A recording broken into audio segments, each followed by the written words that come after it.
right, hello everyone, and peace of Christ to all of you. Please invite your friends and let us do the good work for today. Our topic today is kind of very, very, very high-tech, smart, intelligent, very deep philosophy, wisdom, history, all is together. Today you will be amazed. Actually, you will be astonished. I hope that not many of you will convert to Islam after you watch this video. Actually, I was thinking not even to talk about this topic because I'm afraid that what will happen to you is the same what happened when I did the seminar in India. And I told the Hindus that the biggest chapter in the Quran is the cow chapter. 10,000 Hindu converted to Islam immediately. Now, for all those who love dogs, I have a very cute story for you in the Quran, and that will make you convert to Islam immediately. Let me introduce for you first this dog. Is very ancient. He lived for more than 300 years. That's why he's wearing glasses. You know, actually, all the animals, all his friends, when they saw him for the second time after a long time, they were like, what? Huh? They could not believe it. So it was like something you cannot imagine how important this story. Like people, they have party for him. They celebrate the 300th anniversary. The 300th anniversary. It's very hard for many of you to understand what we're talking about. I understand. Because you are not educated. Let us go and see how this dog, he lived for 300 years and even more. That story can be found in the Quran, brother.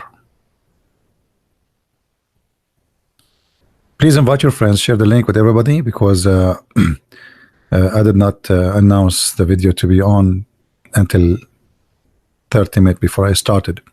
So most of people do not know that we are going to go live. Let us go to the Quran, shall we? Or you like to stay in the picture? What do you think? Yes, 309 years. Okay. 309 did not die. We do not know what happened after that, but it's confirmed that he lived for such number of years.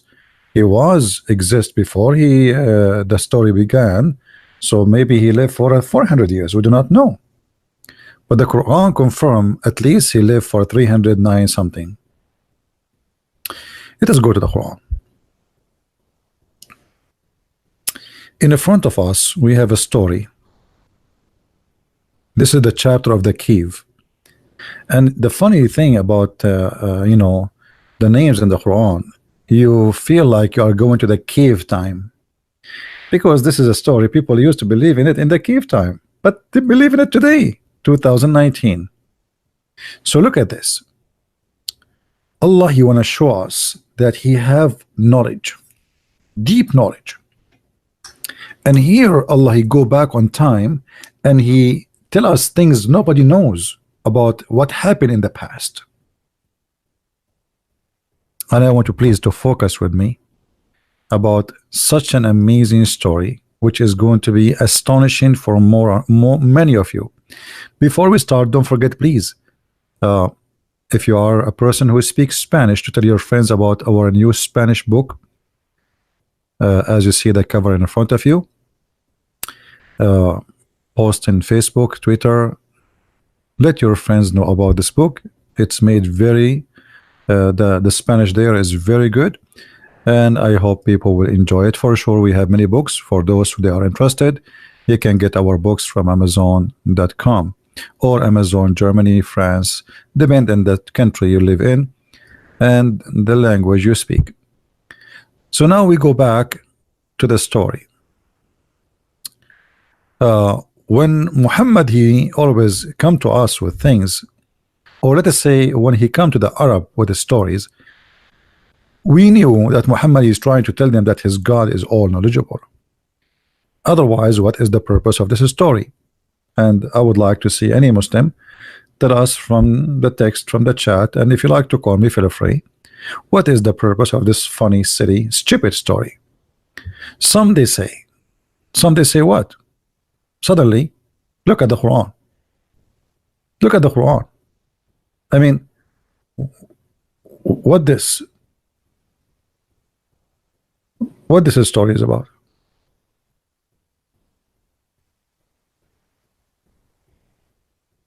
I advise you to read it from the beginning of the chapter, so you will not say, oh, he's taking off the most important part. There's no important part there. Supposedly, this is a story. It's very well known. It's called The Seven Sleepers. It is written more than 400 years before Islam. It's a fictional story, has nothing to do with reality, written by a bishop from Syria in the Aramaic language and spread to all of Europe. Fiction, totally fiction. About, you know, the purpose of the story is to teach the Christian youth that this way it's like good for kids, about a dog, and you know, so to teach them that we are under discrimination today, but tomorrow we will have a different future. You will be victorious with God. So the author of the story, he made a fiction story. Muhammad, he took it, he put it in the Quran, and he claimed Allah told him about the story. So here, those Christian youth, who they are,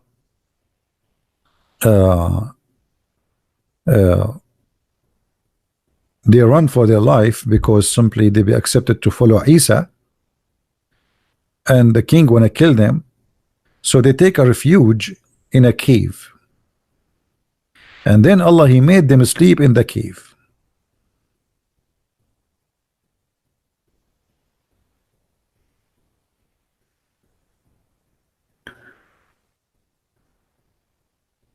And here the Quran even describe how the sun goes and visit them from here to here. The sun goes like the cave have an open door, look like a very shallow cave, and the sun goes and you know, visit them from the left and visit them from the right. And then it says, you think that they are awake, but in fact they are sleeping. And then here it says, and their dog stretching forth his two foreleg. By the way, it doesn't say that in Arabic. It says their dog, he's stretching his two forehands, specifically arms, sorry, not hands, at the entrance of the cave. Okay, so now we have a bunch of people who they are sleeping in the cave, but the Quran does not tell us what this have. I mean, what this is, who are they, which country, which land, where it is from, what the language they speak, nothing. This is what happened when you are a thief trying to make a story which is not your story. So there is a bunch of guys run away for their life, they hide in a cave, and they have their dog, and Allah, he made them sleep. But look, the dog, he is guarding them at the gate, according to the Muslim bracket. Had you look at them, the Quran saying, had you look at them, here we find something stupidity about this. Someone saying, لماذا لا تذكر المعجزة؟ هذا بأن الله يقلبهم ذات اليمين وذات الشمال، هذا بحد ذاته معجزة، لأن العلم الحديث أثبت أن الإنسان وأثناء نومه يتقلب يمينه وشماله. You know, let me translate for you what this gentleman he said, just to show you how shallow the Muslims are. He said, why you don't talk about the Quran saying that there is a miracle here, that Allah, he flipped them left and right, and science speak about that a human being, when he sleep, he flip right and left. My friend, I do not need science to know that I flip left and right. All of us, we flip right and left for a very simple reason. If you sleep in one side, you will get tired. Your body will too much weight in one side of your body, so you have to flip. I mean, this is we need science to do that. Don't you do it every day? It's like something from different kind. We do not know. I am a human. You are a human. We sleep every day. Don't you flip every day in the bed? What, you put your head in the bed, you don't move until the second day? This is the most silly, stupid thing, Mr. Fadi, to say that this is a miracle.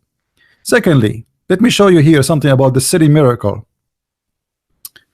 When you say that Allah, He is flipping them left, you see, guys, He is the one who opened the door for this. Let us go back. When you say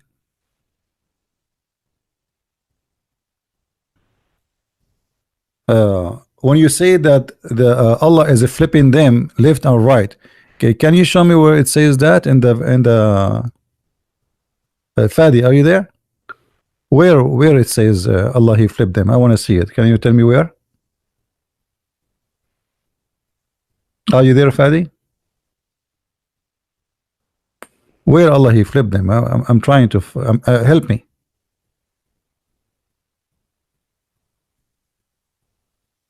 Where it says Allah, He flipped them. Okay, وَنُقَلِّبُهُمْ ذَاتَ الْيَمِينِ وَذَاتَ الشِّمَالِ. Okay, well, hold on, guys. وَنُقَلِّبُهُمْ ذَاتَ الْيَمِينِ وَذَاتَ الشِّمَالِ. Allah here saying He flipped them to the right and the left.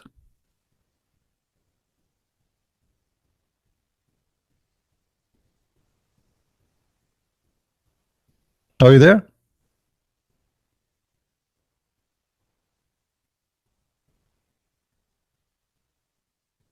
What verse is the verse you are talking about, just to be sure? Fadi, what verse you are talking about? Because I will make you read and we will laugh together. Okay, which verse? Which verse? Which verse?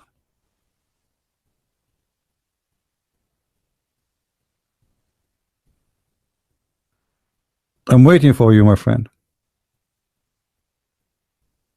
Do you know? Which verse? I hope you will not regret opening this topic. Fadi, which verse?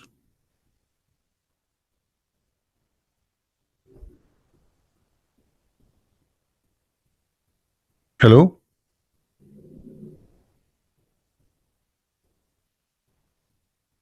He's searching Google, maybe. No problem. I will give him some time. It's okay.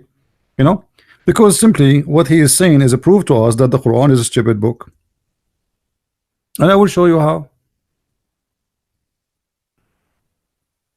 The problem is that Muslims, they don't really they don't read. I never saw a Muslim here read. Okay, okay, hold on. Okay, my friend. وَنُقَلِّبُهُمْ ذَاتَ الْيَمِينِ وَذَاتَ الشِّمَالِ. Chapter 18, right? Okay, hold on. Guys, Allah, to make them stay alive, what He do? According to Fadi, He flipped them left or right. He flipped them left or right. Okay, why Allah is doing that? Can't Allah make them stay alive without flipping them? Those people, they slept for 300 years without food, and now by flipping them left or right, they will stay alive. 300 years they are sleeping without water, without food. How you can live without water for 300 years? Why Allah did not give us more details, saying, okay, I used to put water in their nose and their mouth? You see how silly the story? So you are claiming that this is a miracle because Allah, He flipped them left and right, brother, left and right. Okay, what about the food? As long Allah, He mentions such a silly details, because still they can live. They can live. But they cannot live without water. They cannot live without food. 300 years without water? When you sleep, my friend, you sweat, you breathe. That's mean you are losing water. So your silly God, He says to us, okay, I flipped them left and right, but He don't tell us, what about the food and the water? Are you there, Fadi?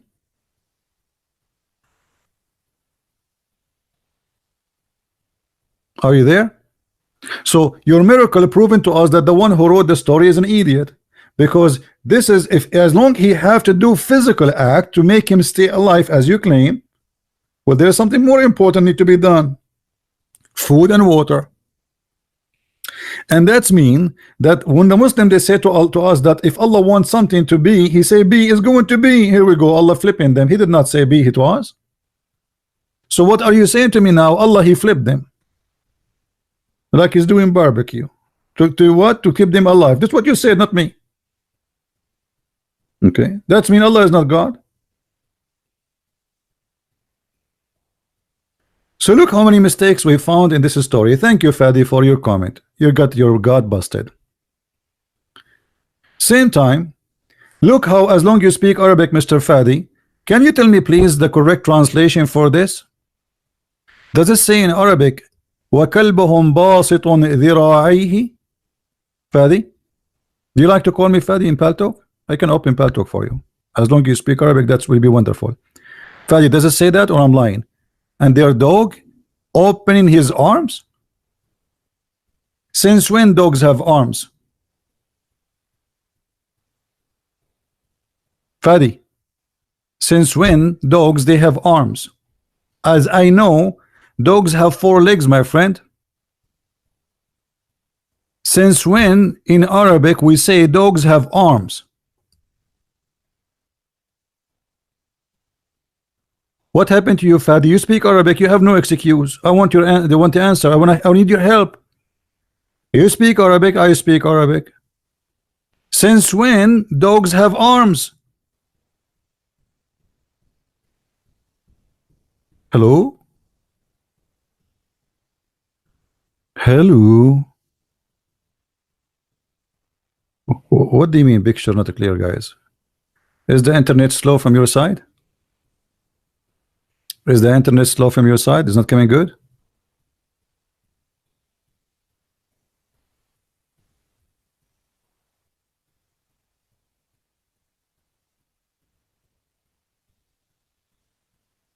Is the image, is the video coming good? All right. So guys, anyone who speak Arabic, he will know that this is stupid. You cannot say to the dog have 2 arms. When you say have 2 arms, it means those arms, correct? Either we believe that those are animals with 4 legs, or we believe he have 2 legs and 2 arms. The Quran saying وَبَاسِطٌ ذِرَاعِهِ. Let me tell you why the stupid Quran come like this. Because the word here is not kalbahum, it is kali'ahum.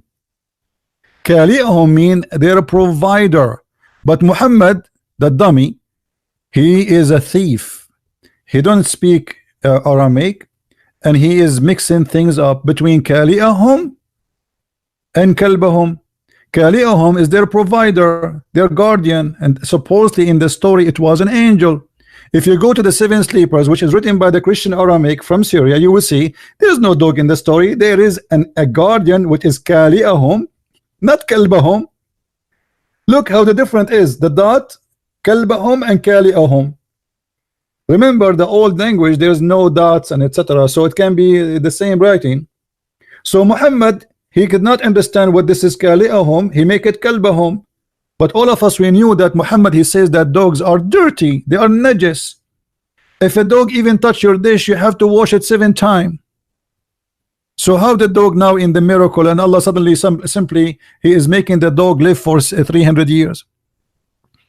Are you there, Fadi? What happened to Fadi? Somebody give him something to wake up. Guys, somebody break an onion in front of the nose of Fadi. Are you there, Fadi? Hey, what happened to you, Fadi? I need your help now. You speak Arabic. Hello? Oh, that's it. He's gone. Bingo. He's gone. Like he took a hike. Suddenly, Fadi, he have no comment. So Muhammad told the story. He switched the word kali'ahum to kalbahum because he's a thief. Kali'ahum from their provider, their guardian, because it was an angel in the story. Muhammad he made the angel a dog. You believe it? Because of his theft. You see how books can change things? In the Christian story, it is an angel, which is a fiction story. Again, we'll repeat, this is not a real story. In the Quran, the angel became a dog. oh, oh. And the dog is sleeping in the front of the cave for 300 years to do what? To guard them from who? From a king? Guys, a dog is guarding the 7 sleepers from a king and his army. So when the army come, the dog, he will say, oh, oh, and the king, he will run.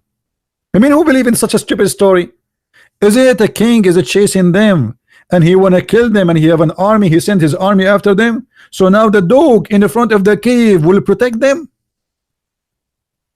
By the way, I will tell you a story. This is a true story, by the way. Once the army of Saddam Hussein was chasing me. It was like 600,000 soldiers, brother. 600,000 soldiers. And they are having guns in the Kalashnikov and they have tanks. But then I went in a cave, brother. And then there is a dog. And the dog was sent by Allah. And this dog, his name is Katmir. He starts like, whoa, oh, oh, oh. Saddam Hussein and his army, they flee. Immediately, brother. Are you there, Fadi? So here the story proving to us that the one who made the story is an idiot. And this is why the Muslims go quiet now. We continue. Look, even the Muslim translation says that the dog in the entrance of the cave guarding the gate. Guarding the gate from the king? I mean, this is stupid. Who is the one who put him there? Allah?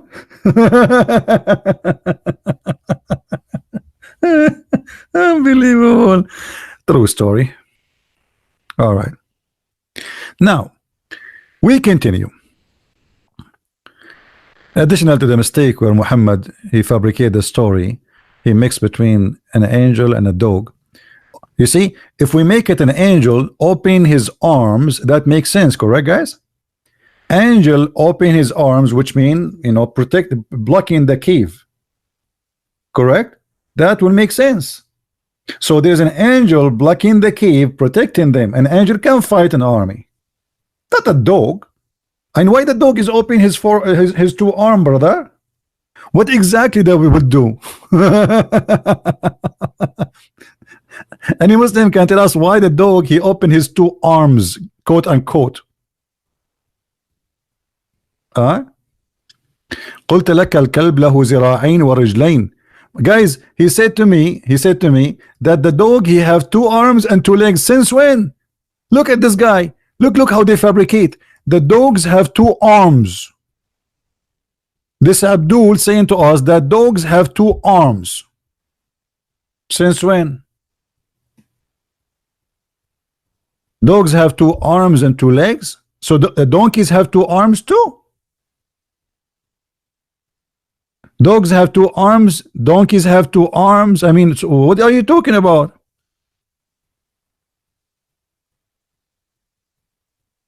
Human being, he have two arms. When you say have arm, that means he have a hand. Arm is something have to do with having a hand. If you don't have a hand, you don't have an arm. So what do you mean the dog have an arm?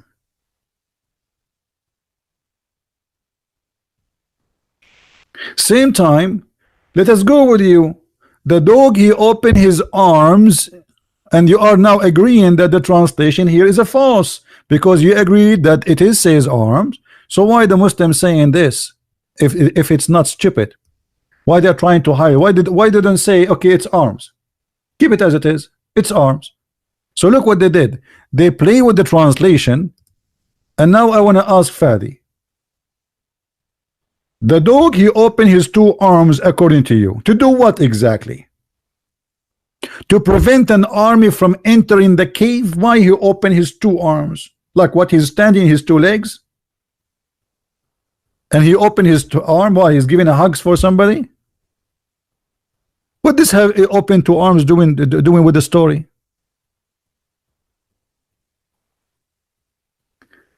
And the story continue.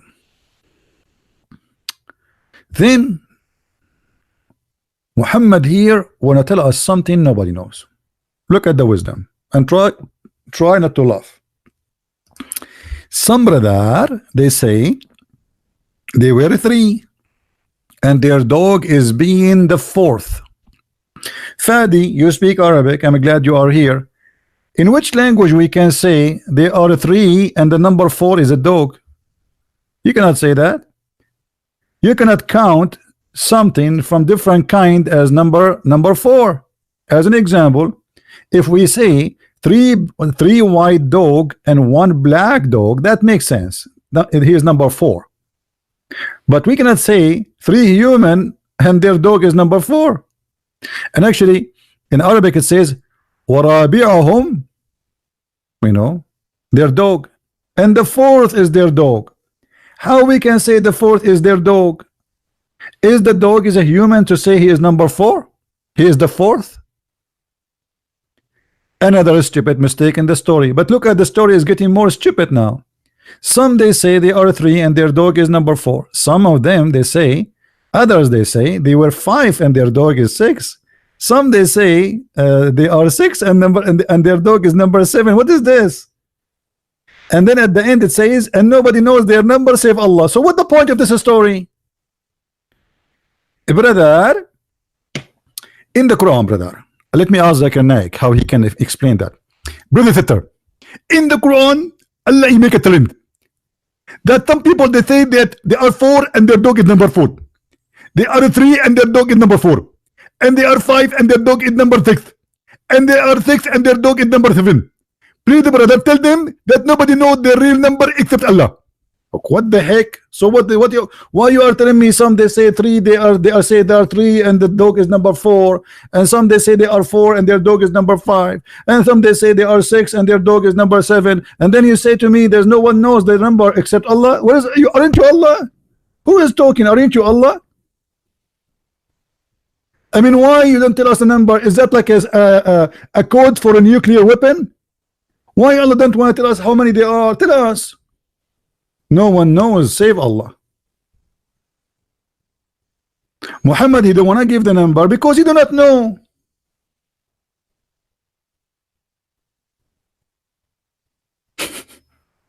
Imagine if the Quran keeps saying, and some they say they are 7, brother, and their dog is number 8.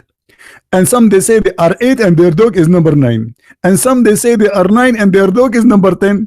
And some they say come tomorrow. And some they say they are 100 and their dog is number 101. And some say they say brother come tomorrow. Some they say they are 1000 and their dog is 110. And some they say brother they are 1 million and their dog is number 1. And some, what is that? Now what we get from the story? Why you are talking about their numbers if you want to tell us? And who care about their numbers now? And why the dog is involved in the story? And their dog is number 4. Are you there, Fadi?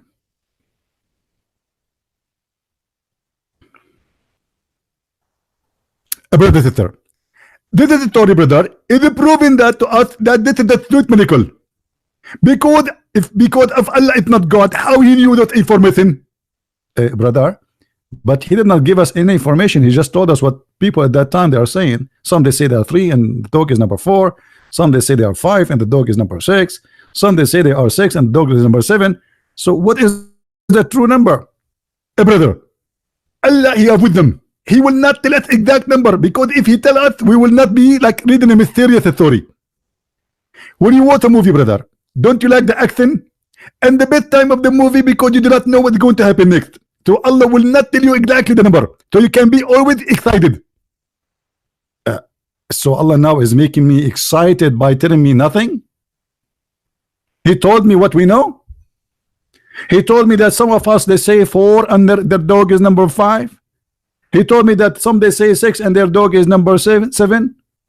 We knew that. So what is that? What this is for?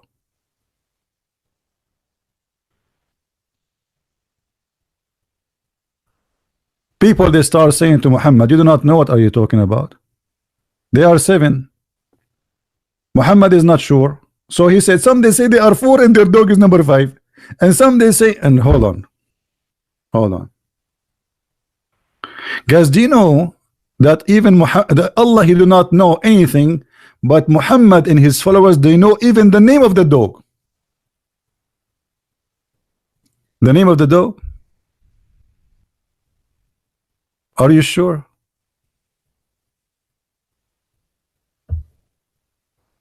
Let us go to Ibn Kathir.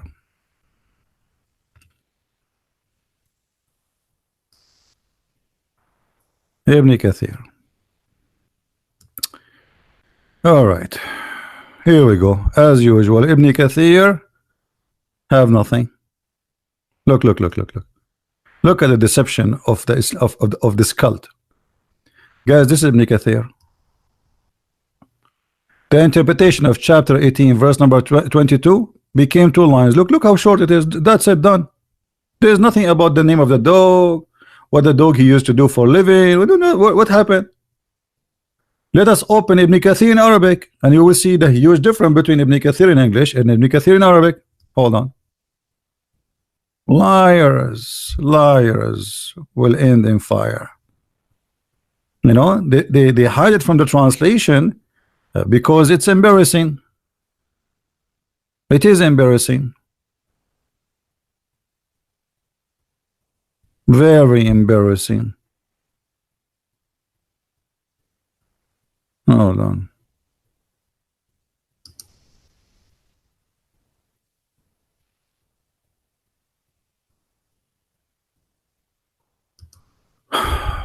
Man, and our job here is to get them busted.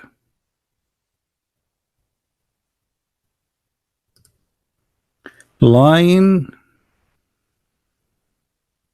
is a profession in Islam.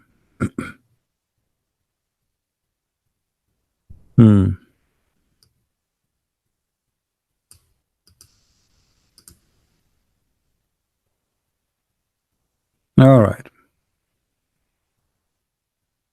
I want Fadi to read with me. Fadi, are you there? You speak Arabic, so you can be my helper, my friend. Huh? You're my friend.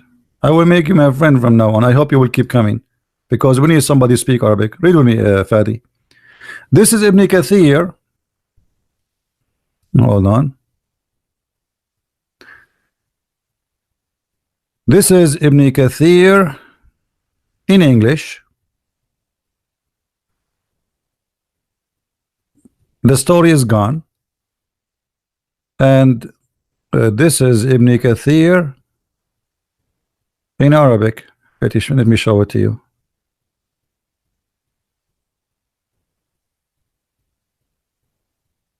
Do you have an idea what happened?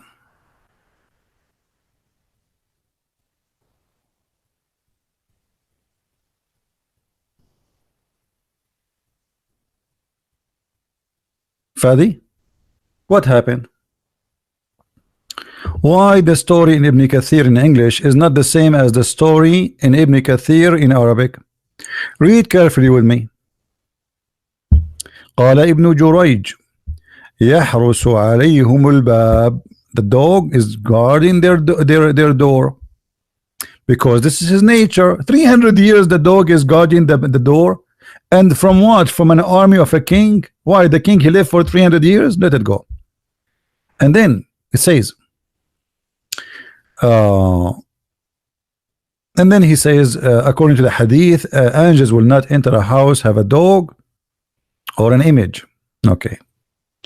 Let us zoom in a little bit. What is the name of the dog, Fadi? Do you see the name of the dog? And it was reported that this dog, he was the dog of the cook of the king. Wow. Mean. According to the book of Al-Hafiz ibn Asakir, he said, in the book of Ibn al-Walid al-Dimashqi, he said, and the name of the hudhud. So hold on. Let me see if I can translate this. You think this you can translate? I don't think so, because this is, let me try. Hold on.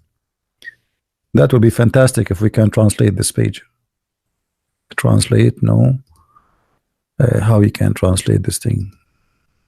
Okay, translate to English. It doesn't translate, because this is an image. Image is not. It's like a Photoshop. Anyway, it says here, and look, guys, how much knowledge Muslims they have.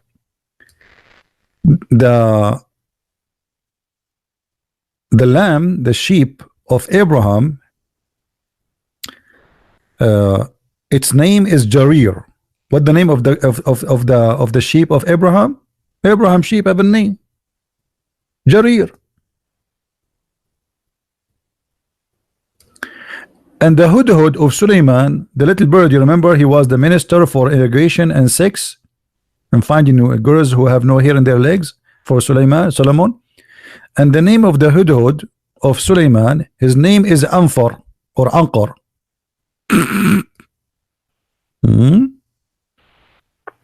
Are you there, Fadi? واسم الكلب في أصحاب الكهف, and the name of the dog of people of the cave is Qatmir. His name is Qatmir. What is that?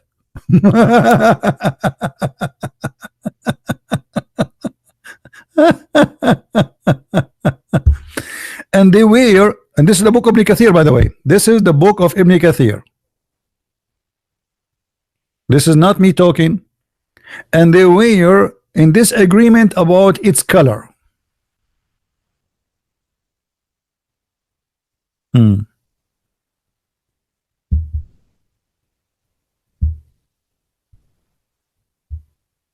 Do we have any Muslim want to say something?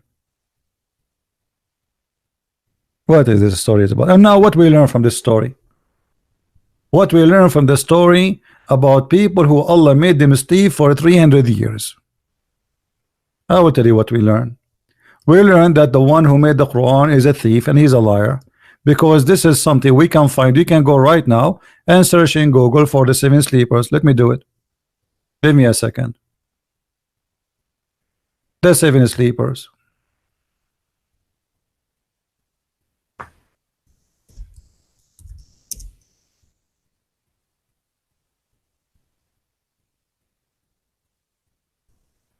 What does this story have to do with Islam?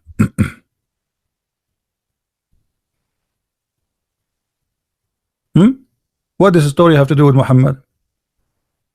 How a fiction story became or become a story Allah is telling us about it.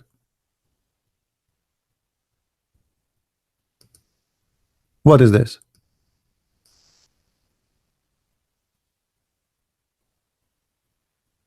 A clear proof and reference that this is a theft from Muhammad. It's a legend. It's a fiction story. Actually, I cannot say it's a legend because it's written for the purpose of fiction. We know who wrote it.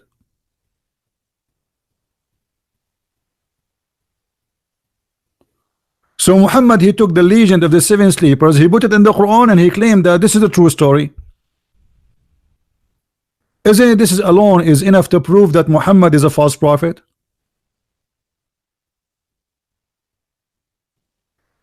This is a story exists hundreds of years before Muhammad, more than 400 years before Islam.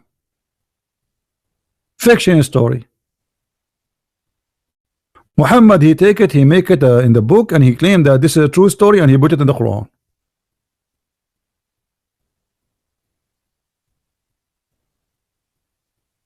Do we have any Muslim want to say something?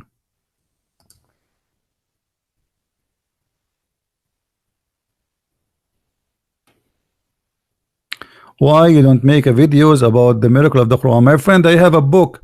I have 2 books debunking all these miracles. I have thousands of videos debunking their stupid miracles, and you are asking me to make a video about debunking the miracle. You are too late.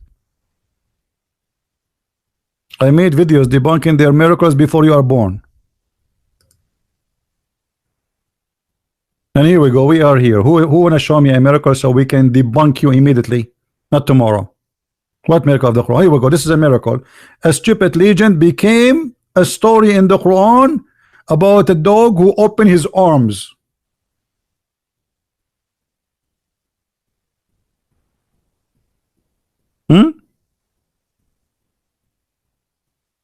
How this story in to be in the Quran?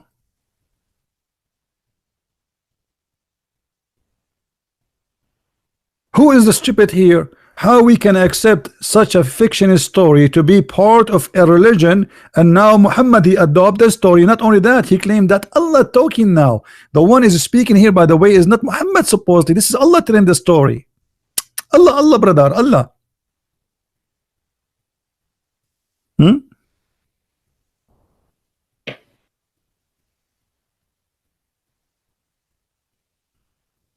Any Abdul? This story alone proved to us that Muhammad is a liar, big fat liar. And by the way, chapter 18 is my favorite chapter. I'm so glad. I'm very thankful that the goat who ate the breastfeeding for adult verses and stoning to death did not eat this chapter. Otherwise, we will miss a lot of fun. I'm so glad that the goat did not eat it.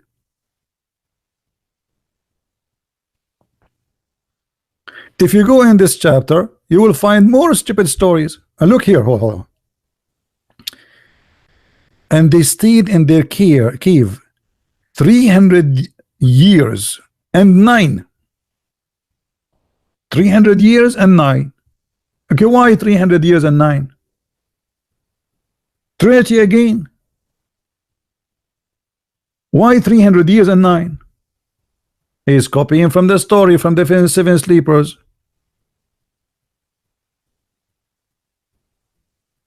This is chapter 18, the cave chapter. That's why they call it the cave, because supposedly those guys, they slept in the cave. By the way, I slept in many of you do not know what happened to me.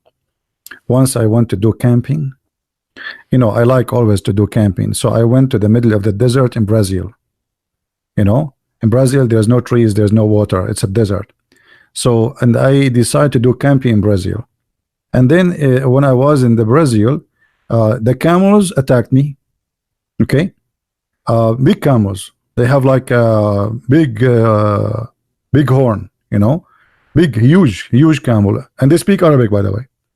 So I did look around where I can hide, and I found a cave in Brazil, but the cave was in the borders of Kazakhstan. It was very cold there in Brazil, very extremely cold, brother. Snow is like crazy in the desert, brother. So I went to the cave, brother, and then I forgot to tell you, I have a very beautiful dog. Let me show you his picture. Very and he is very well educated. So he gave me advice. He said, you go hide inside, I will stay outside. If somebody come by here, I will tell him I did not see you. Muslims believe in those stories. What the difference between my story and the story written in the Quran? Hello?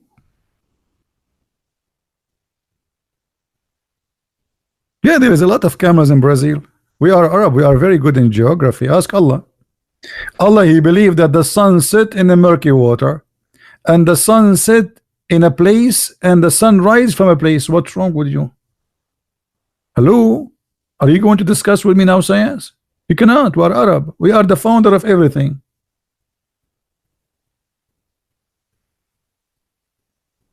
لا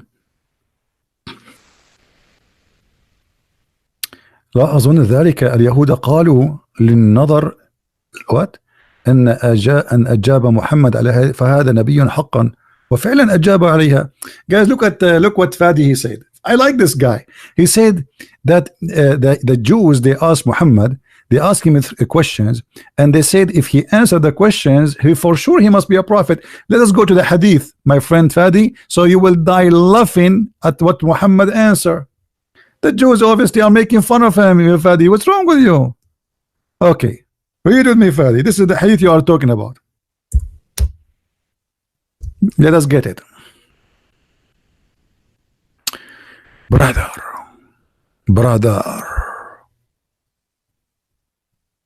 Abdullah ibn Salam heard the news of the arrival of Allah Messenger, and then he said, I will ask you 3 questions which nobody knows their answer unless he is a prophet. And Fadi, are you following with me? This is what you're taught to me, right? This is the story. Let me show you how stupid the story from the beginning. How do nobody knows the answer save a prophet, but he agreed that this is the true answer? That means he's a prophet too. Guys, do you see how stupid a human being is? If nobody knows the answer for those stories, save a prophet. How the guy who asked the question, he know the answers? Are you there, Fadi? You are the one who asked me to talk about it. Are you there, Fadi, or are you eating shish kebab now? How it says nobody knows the answer for them save a prophet, and the guy who asked the question, he knew the answer. That means he's a prophet too. So now we have two prophets, Abdullah ibn Salam and Muhammad. What do you say, Fadi? One of the things I hate about a human being is this stupidity. A human being is really stupid creature. Too much hashish. So we did not start the story, and the story full of poo-poo, and now the story is getting even worse. Hold on, we are not done yet, are we? You just opened the gate of hell in your prophet, Fadi. And then, firstly, what is the first portent of the hour? What is the first meal of people in paradise? And what make baby look like his father or his mother?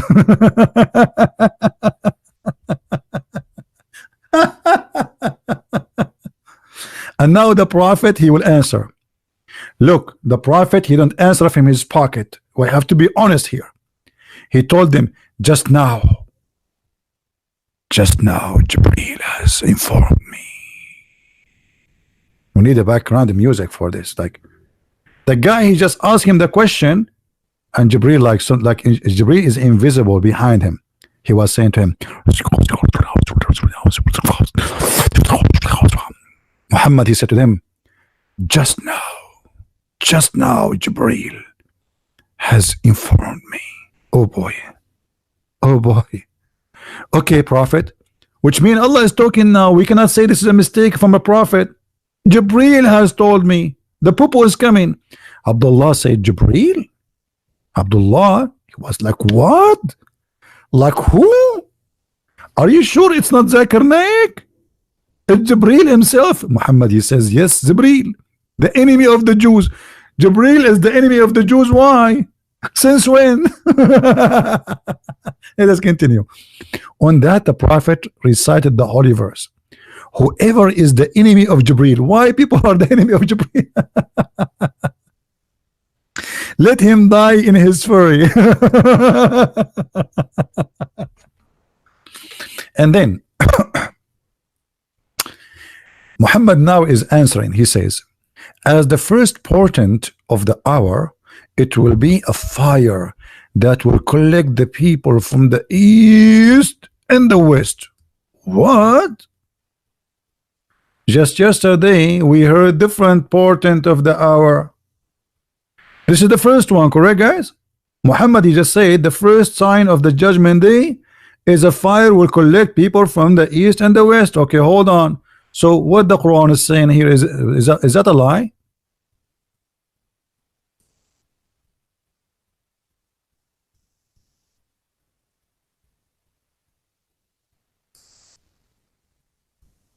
In the chapter of the moon,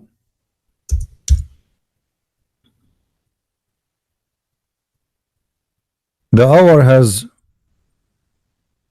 come and the judgment day is near and the moon is split. So I thought this is a sign of judgment day already happened. But the Muslim, they will say, oh, there is this is not, this is was in the time of the prophet, this is a sign. But the first sign, this is a sign. So how this can be how that one will happen later is the first sign. Let us go to different hadith so we can love together.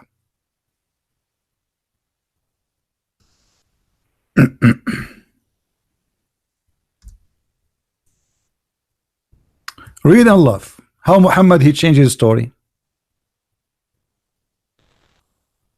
What is the first sign of the judgment day?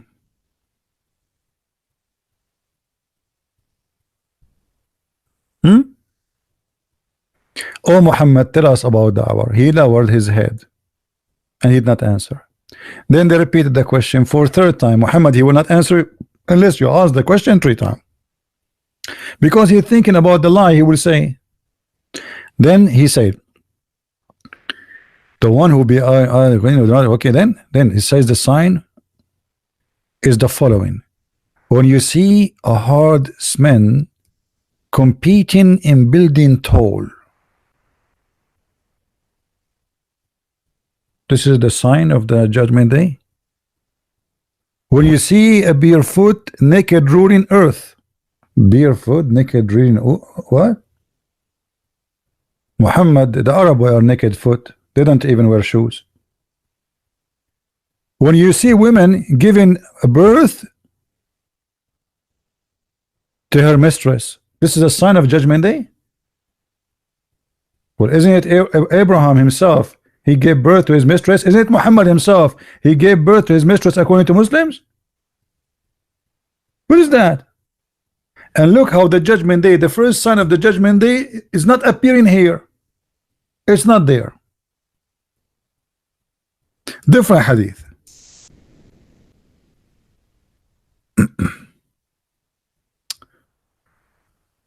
Oof. Man, oh man.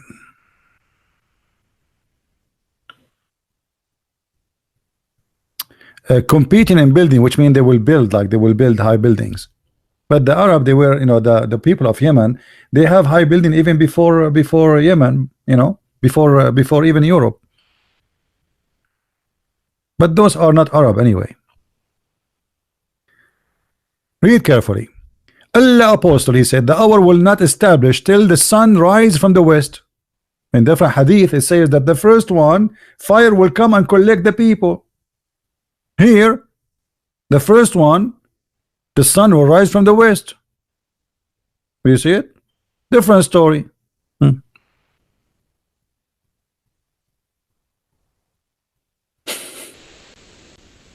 Let us see.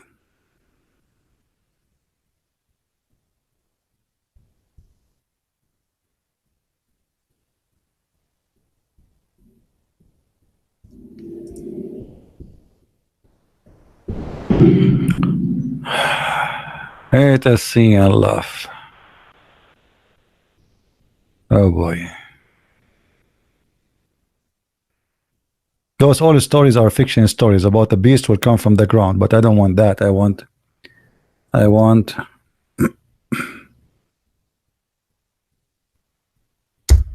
okay.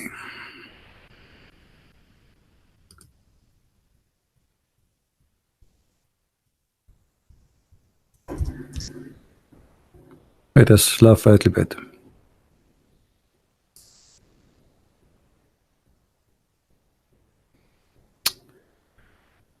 We want to see what we can find in English.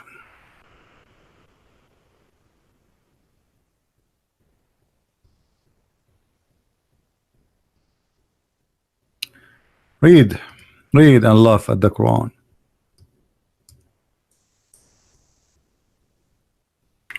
Try not to laugh. Try. Maybe you can succeed.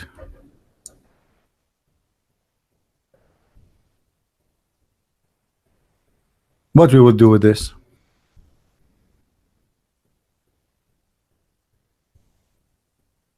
How Muhammad, he said that the first sign of the hour is going to be a fire, and here it says a smoke. Any Muslim? Okay. What about other verse says that Allah, he will send the beast from the ground?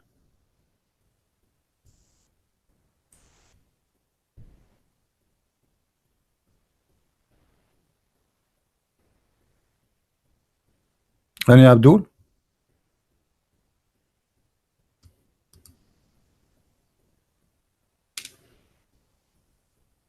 This is from the sign of the judgment day.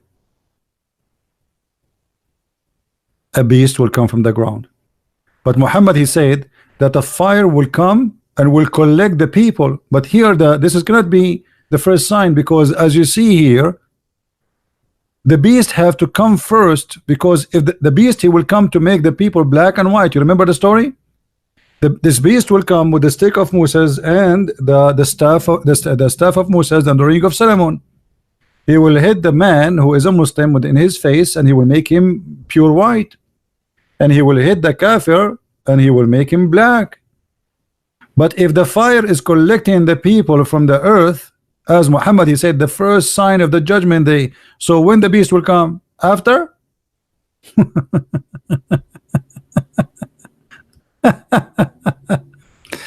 Let us continue.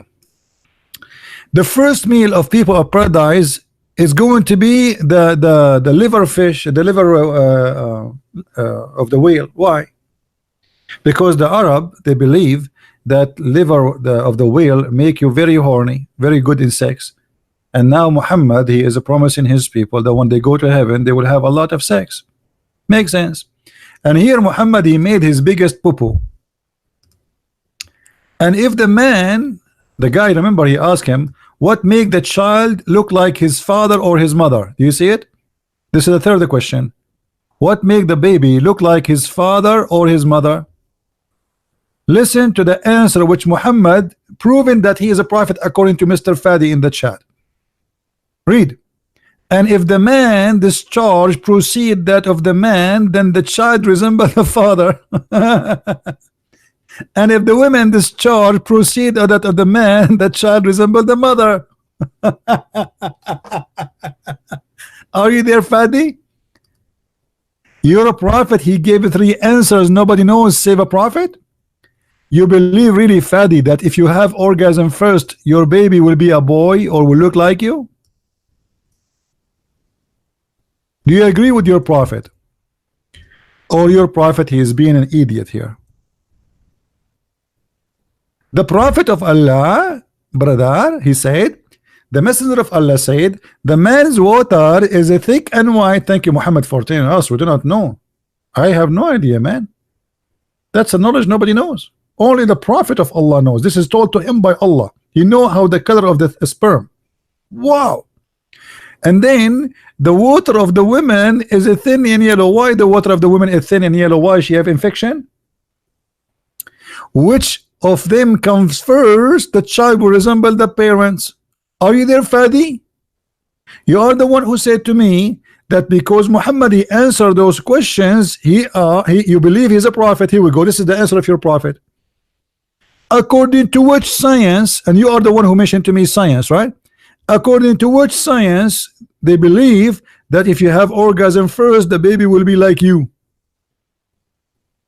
Fadi, be honest with me. Your child, he look like you, or like her, she look like her mother? Be honest. Are you there, Fadi? Because now we will know who have orgasm first. Isn't it clear that Muhammad is a true prophet? Most of Muslim women, they have no orgasm because they do circumcision for them. They never have orgasm. Even the prophet wife, she said to him, do the women have that?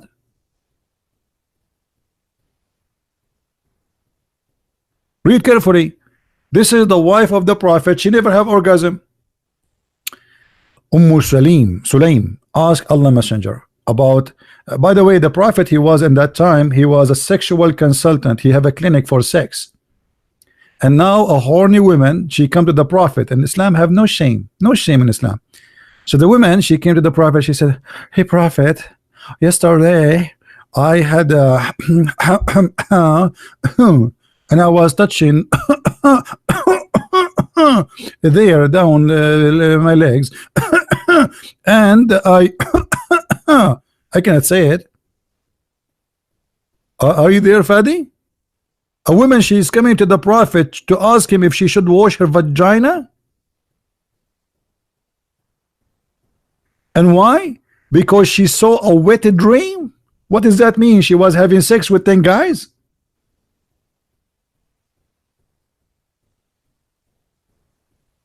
And look what happened. Oh boy. The woman, she said, Salim asked Allah Messenger about a woman who sees in her dream something like that which a man sees. What is that? What is that exactly? I saw in my dream. What I saw in my I saw myself in the beach. What is that exactly? I'm very naive, brother. The Messenger of Allah said, if she sees that and has this charge, then let her perform a bath. By the way, it doesn't say perform a bath. She have to wash her vagina. Salama, the wife of the Prophet, she said, oh Allah Messenger, does that really happen? The wife of the Prophet, she could not believe that a woman, she have this charge. Like what? Are you serious? Women, they have this charge too? Muhammad, he could not make his wife ever have orgasm, and the proof in front of you. Otherwise, you tell me why the wife of the Prophet saying to him, uh-oh, are you serious? Women, they have orgasm? The Messenger, he said, yes, idiot. He said, yes. The water of the man is thick and white, and the water of the women is thin and yellow. Do you see it? Obviously, your prophet, he never had sex with his wife. Before she take off her panty, the prophet is snoring. And anyway, if you want to read more about the crazy stuff of your prophet, I advise you to read my books, especially the last one in English, which are called Sex and Allah, or Allah and Sex. Beautiful book, 2 volume. People are buying it like crazy, especially Muslims. You should see the Muslim comment. You should see the Muslim comment. The Muslim, they say, so are you using the hadith to prove this? How you can do that? So guys, if I cannot use what their prophet said to prove it, I will use what the Trump he said. I mean, look at the madness. How dare you to use the hadith to prove such a thing? So I will use what? What exactly I should use, brother? Obama speech. This is your prophet, and as you see, those stories are very authentic, brother.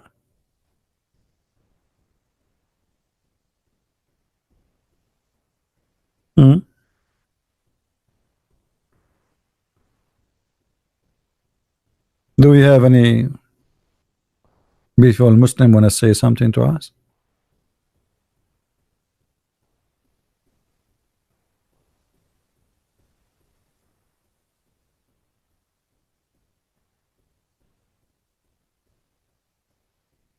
Anyone? Now, as long we are in the chapter of the cave, I will take a peek, a little peek, and I will take you to the seaside. Man, guys, imagine yourself now you are Alexander the Great, which Allah, he told us his story in the Quran. Alexander the Great, brother, he was looking where the sun set, and he found where the sun set. You will not believe it, brother, where he found the sunset. Nobody knows those information, not even America, not even satellite, not even the scientist, what his name, the Japanese guy, I forgot his name, hold on, Yama, Suzuki, Toyota, Honda, Yama, very well known scientist. Don't tell me you never heard of him. The Muslim, they made articles about the Quran science, and they added names we never heard of them, or even names who they are of people who die, and they say, oh, that guy, there's a guy, his name Dr. Moore, Dr. Moore, Dr. Moore, he said. Muslims, is it true that Zulqarnain, he found where the sun, the sitting place of the sun, brother? Is that true?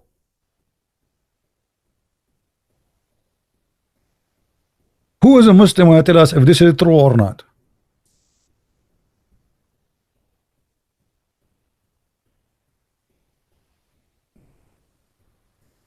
Chapter 18, verse Number 86. Until when he reached the sitting place of the sun, he found it sitting in a spring of black muddy water or hot water. If.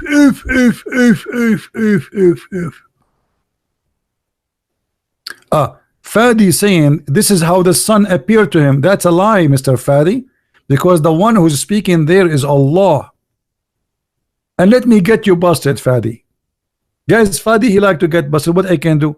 What I can do? Bad boys, what you gonna do when I come for you? So let me show you the comment of Mr. Fadi, and I will translate his comment. Why you don't post the same comment in English and Arabic, Mr. Fadi? Please help us, man. Guys, look what Fadi he said. And I understand, by the way, the pain of Fadi. He is trying his best to defend his book, but big failure. I think he will leave Islam sooner or later. Look what Fadi he said. الشمس بدت له كذلك, which mean the sun appeared to him like this, which mean who? Alexander the Great. It's not Allah saying that. No. Let me get you busted, Fadi. What if your prophet he explained this verse? What you will do? Are you going to say your prophet he do not understand the Quran and he is a stupid? Isn't it you who said to me the prophet he answered 3 questions, nobody knows their answer save him? Here we go. This is a hadith and all the narration is sahih.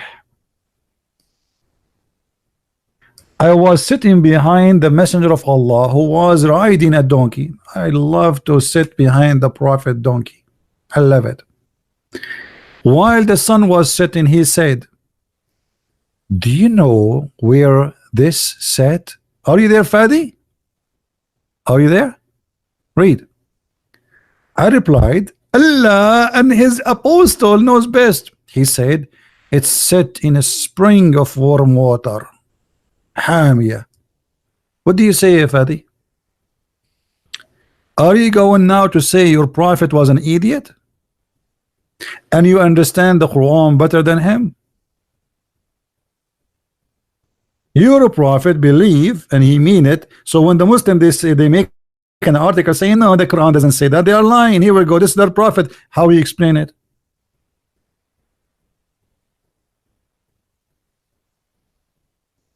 I feel sorry for the Muslims. I mean, how dare you even to speak to me? You will get busted with no mercy. I don't even dare to debate myself. Right?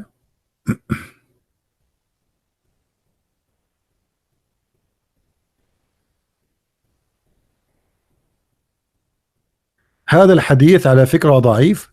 Guys, this hadith is ضعيف. It says صحيح there. How you make it ضعيف? Secondly, the Quran itself confirmed the story. Let me prove it to you. Let us see how hard you can try. Read with me, Abdul. Who is talking here? Allah. Enter when he reached the sitting place of the sun. Forget about where the sun set. Did Allah he said until he reached where the sitting place of the sun is? Explain this one for me. Let us see how smart you are. How he reached the sitting place of the sun? Allah is talking saying until he, don't tell me it is him talking, it says until he. Who is talking? Allah. About who? About Zulqarnain. Until he reached the sitting place of the sun. Where is that location, Mr. Fadi? Where we can find here where he reached there? Is that Tokyo? Is that in the Mississippi?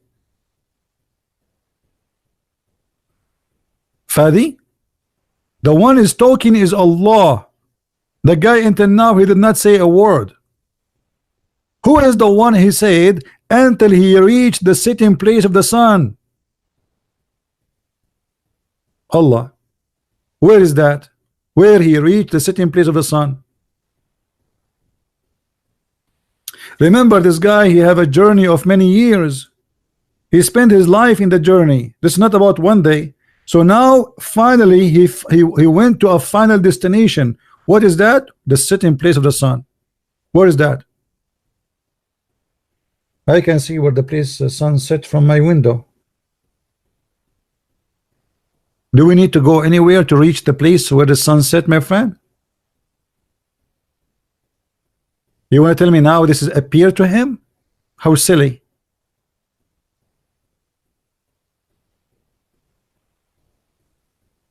And he found people near it. Does it say, guys, he found people near it? Does it say that? He found near what? Near the place where the sun set. So this is a certain geography point, a place. It's not a story, metaphorical story. They can't play games. And he make it clear that he found it. He didn't say he thought. He said he found it. When you say he found, you are repeating a fact, a find, a discovery. He did not say he saw it, so we can say, okay, maybe he appeared in his eyes. No, he found it. When I say you went to the house and you found this, I am telling you what you found. You found, you not something maybe you did not find, you found this. The word is so clear. But the desperate Muslims try to defend the stupid Quran. And not only that, the guy after that, he changed the direction. And he moved in the opposite highway. He keep walking for many years. And then he found where the sunrise until when he came to the rising place of the sun. Are you there, Fadi? Where is the rising place of the sun, brother?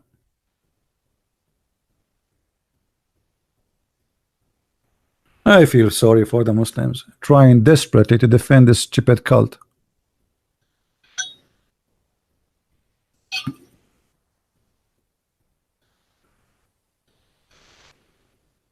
Any Muhammadan?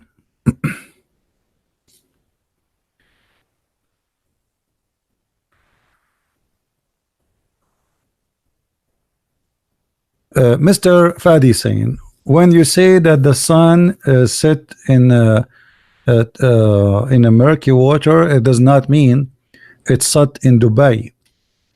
Doesn't mean that the sun fell in a spring of water. What does this have to do with the?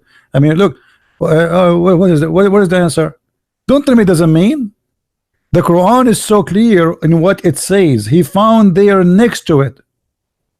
He found the sitting place of the sun. Stop playing. You're just fooling yourself, not us.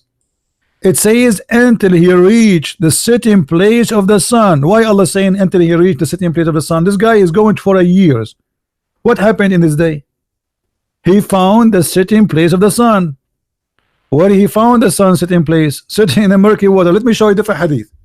Let us see now how you can run away with it.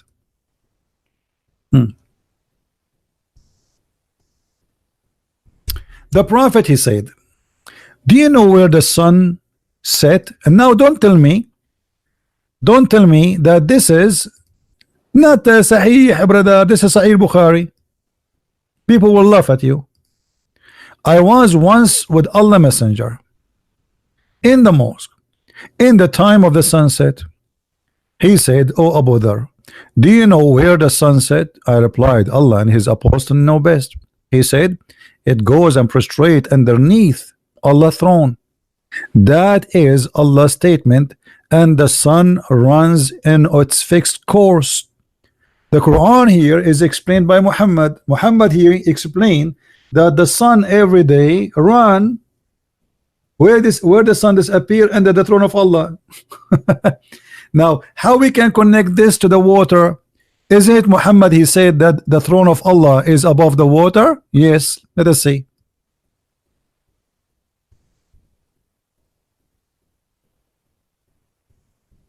Now we know where the sun set.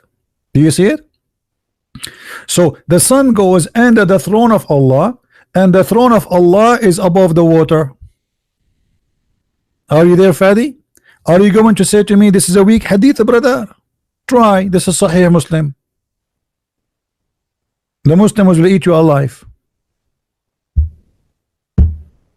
What do you say? You're a prophet. He confirmed the movement of the sun, and he explained the chapter of the Quran, chapter 36, verse number 38. And the sun run to its fixed course.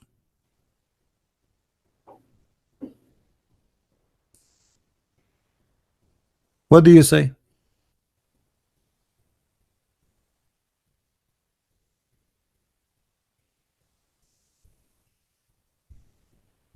Any Muslim?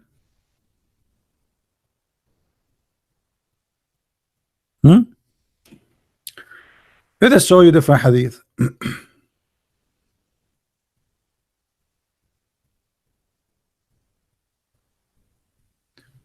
So we can laugh together. All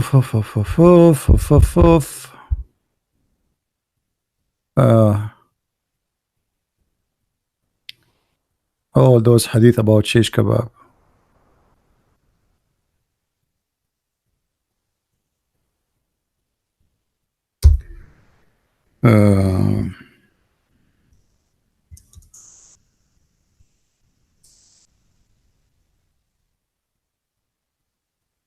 Read carefully. Sahih al-Bukhari. I ask Allah Messenger, a statement of Allah, the sun runs into its fixed course. Okay. Who understand the Quran better? Mr. Fadi or Allah Prophet Muhammad? For sure, Mr. Fadi. It's proven that Allah Messenger is an idiot. Mr. Fadi, he understand the Quran and everything. I ask Allah Prophet about what the Quran mean that the sun runs into fixed course. Okay, now the Prophet is going to explain. He says its course is underneath Allah's throne. Prostration of the sun, trees, stars, blah blah blah. Okay, and he says the Quran is, this is what, by the way, between two brackets. Okay, and then Quran hadith did not mean like prostration, but it's mean that those objects are obedience. This is additional to the hadith. This is not in the hadith. And then now here is the hadith. The rest is a fabrication from the Muslims. This is the hadith. From here to here. That's it. The rest is a fabrication. What else? More hadith. Let us love more.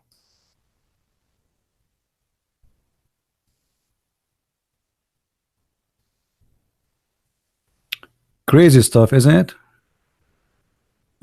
Read carefully. The Prophet said, don't tell me now this is da'if, this is Sahih Muslim, and this is the hadith number. Read it.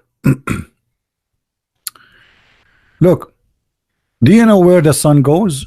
They replied, Allah and his apostle know best. He, the Holy Prophet, said, verily, the sun glides still its reach. It is resting place. So the Prophet, he confirmed that the sun have a resting place. Why he call it resting place? Because the sun goes to sleep. Hello, I mean, what's wrong with you? Why you are so slow? Resting place. All of us, we go to rest under the throne. Then it failed to prostrate and remain there until it asked to rise up again. Fadi, are you there? You're a prophet. Explain why the sun goes every day. Every day the sun goes from point A to point B, from the east to the west. Are you there, Fadi? Or you will say to me this is wrong. Huh?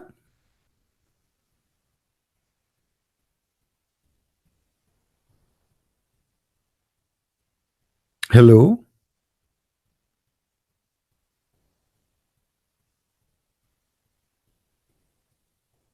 Why we have only 628 people? What is today? Thursday? You guys don't come in Thursday? You don't like this day? Okay, I will not come again in Thursday, maybe. Maybe because the sun set in Thursday? You guys are watching the sunset now? What is the reason we don't have too many people? Ah, this today is there's many people celebrating the breastfeeding for adult.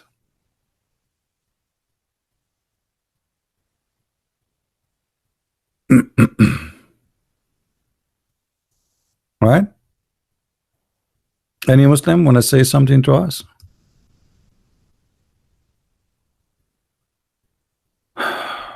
Anyone?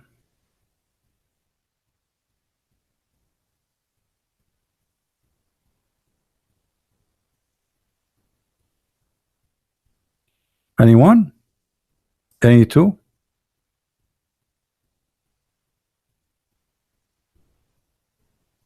What we shall say now? What we will do with the prophet making poo-poo? This is your prophet. He claimed that Jibreel, he told him. Allah, he told him. He explained to us how the sun goes every day. But all of us, we knew that the sun goes nowhere.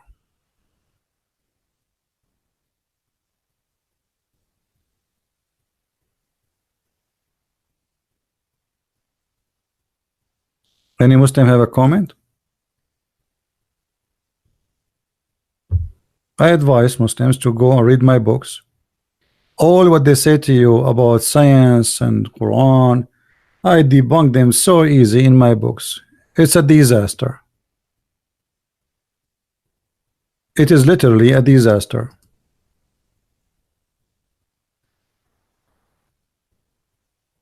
How in the world anyone can believe in such a religion?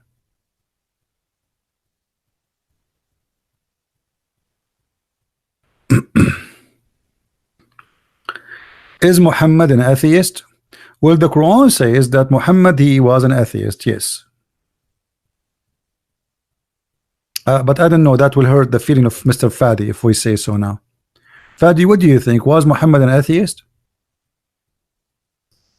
What do you think, Fadi? Was Muhammad an atheist? The Muslim, they say to us that Muhammad, he was Abrahamic. He was? Really? Since when? What is the proof that Muhammad was Abrahamic? Who is a Muslim will tell us, you know, why the Muslim they say such a story? Is that a true or this is a fabrication?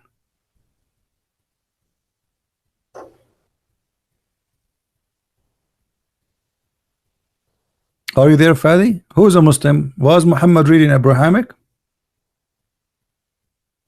Or they lie to us when they say that? Who want to challenge me to prove to him that Muhammad was not an Abrahamic and he was an atheist?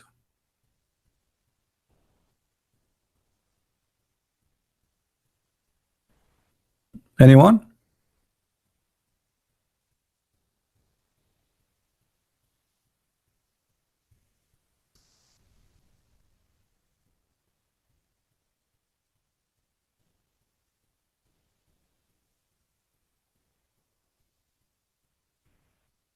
Nobody? What happened to Mr. Fatih? Is he gone or what?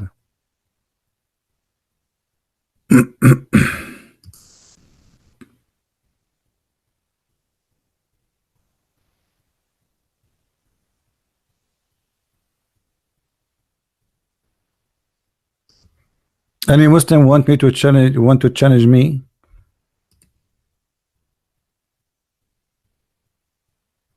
that Muhammad never was Abrahamic as they claim?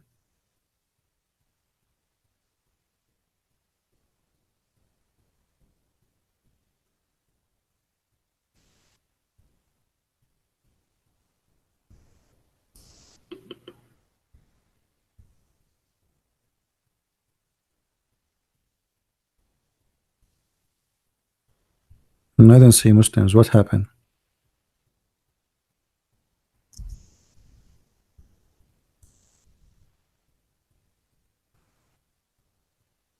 Hmm? I'm really disappointed of the Muslims. You see, always I hope that Muslims, they will be proud. You know what we see from Muslims, shouting, cursing, Allahu Akbar, may Allah kill you, but nobody can answer us. If you go and see the comment after we finish today, see the comment of the Muslims. Christian Prince, kafir, najas, pig, dirty, filthy Christian Prince. If you are a man, stop coming from behind the computer. But nobody have answer for anything.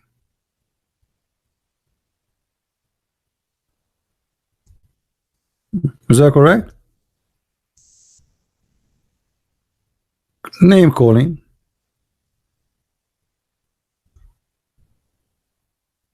And they changed right away the topic to talk about why you don't show yourself. Show yourself. What does have to do with like you cannot answer me unless you show myself? Why you wanna show myself? Do you know how the prophet did the prophet show himself to you? Did Allah show himself to you? Now who is a Muslim when I challenge me that Muhammad was a kafir all his life?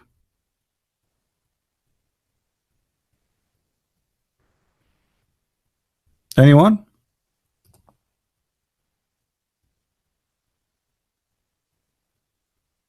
What happened?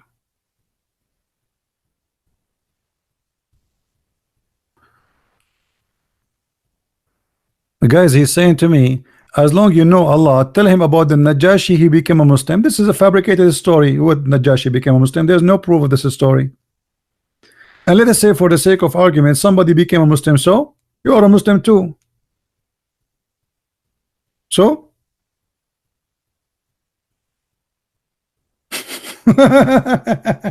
look, all the proof we gave him, he changed the topic. As we said, he changed the topic, says how an Najashi became a Muslim. He never became a Muslim. It's a lie. Secondly, let us say he became a Muslim, so we just proved to you that your prophet cannot be a prophet. He's a big fat liar. And you are telling me, so why you don't tell them that the Najashi became a Muslim? My friend, in Islam, even watermelon convert to Islam. Even Shaitan is a Muslim.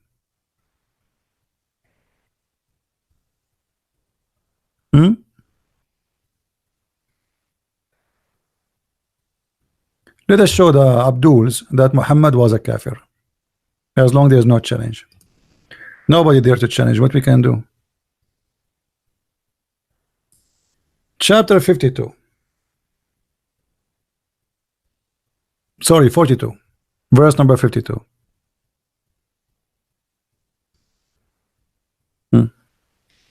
What the Quran is saying? Guys, read with me. Is that me or the Quran saying that Muhammad, he know not what is faith and he know not what is book? Does it say that, or I'm fabricating? Allah is saying to Muhammad, we send you the inspiration.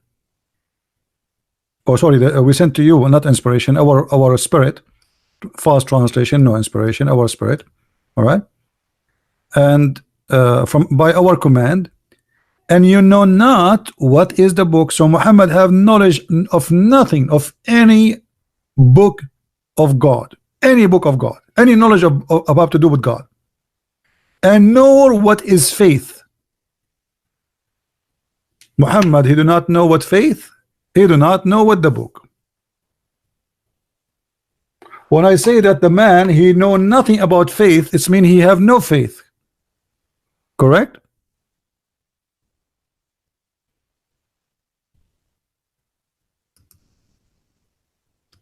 Any Muslim want to answer how Muhammad, he know not what is faith? How he is, how you Muslim, you say to us that he was Abrahamic, but until the age of 40 he did not know what faith.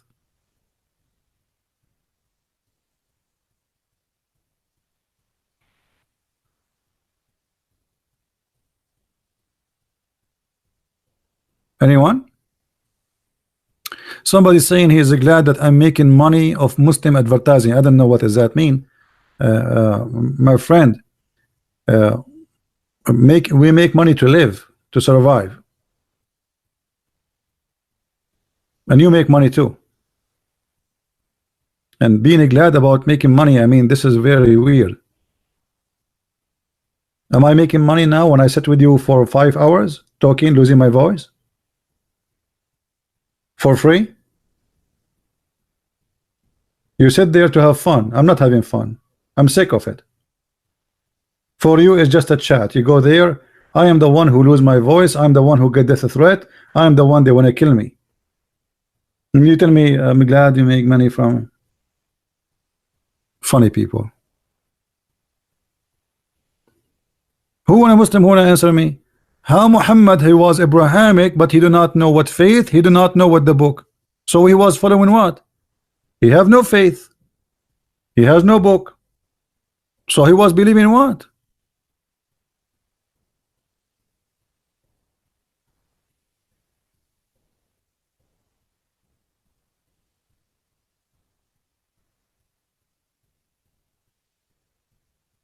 Anyone?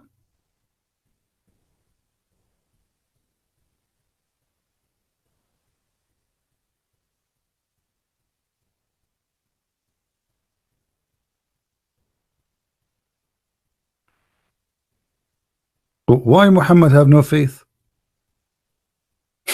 No answer. Look at them. Look at them. So they lie to us. They say that Muhammad was Abrahamic when Muhammad have nothing to do with Abraham, and the Quran confirming that Muhammad he have zero faith.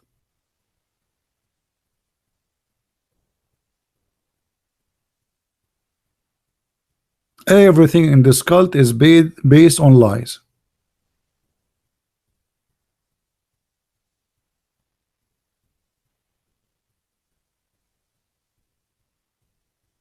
Any Muslim have a comment?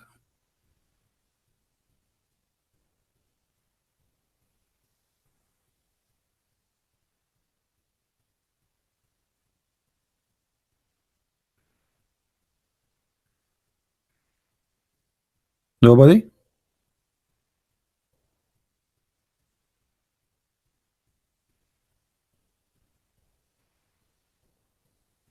Just wait until we finish the video. See how many comments from the Muslims. You are a kafir, you are filthy, you are stupid, you are a Allah, may Allah kill you, may Allah burn you. And there is a guy, he always posts for us some verses in the Quran which I find them hilarious. Hold on, let me show you some comments. You wanna laugh? You wanna laugh at the comment we get always? Hold on. Just to give you an example. Let me go to my page.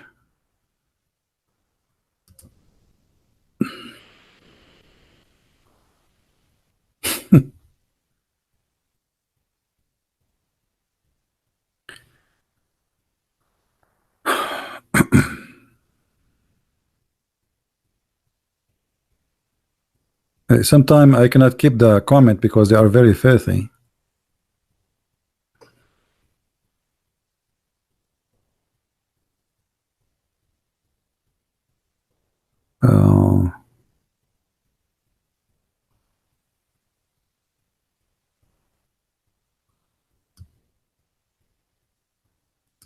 Okay, hold on. Look, I will show you. Let us read some comment together. Look at this.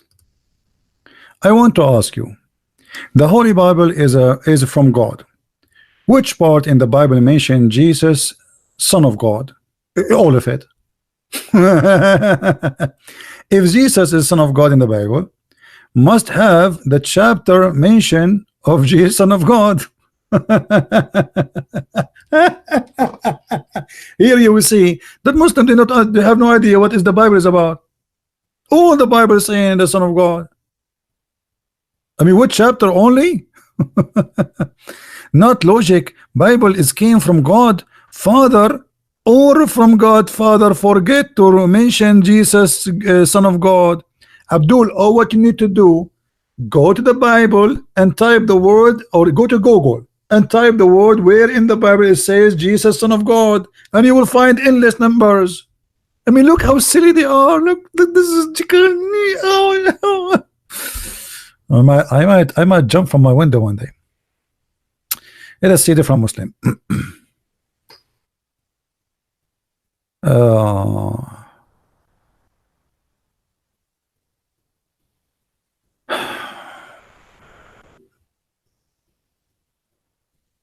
more. Let us see.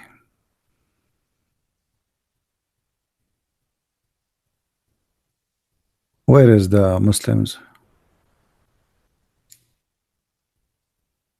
King Khan. Allah said that He, Allah, who sent His messenger with the truth and guidance so that it can prevail over all, how much the unbeliever may dislike it.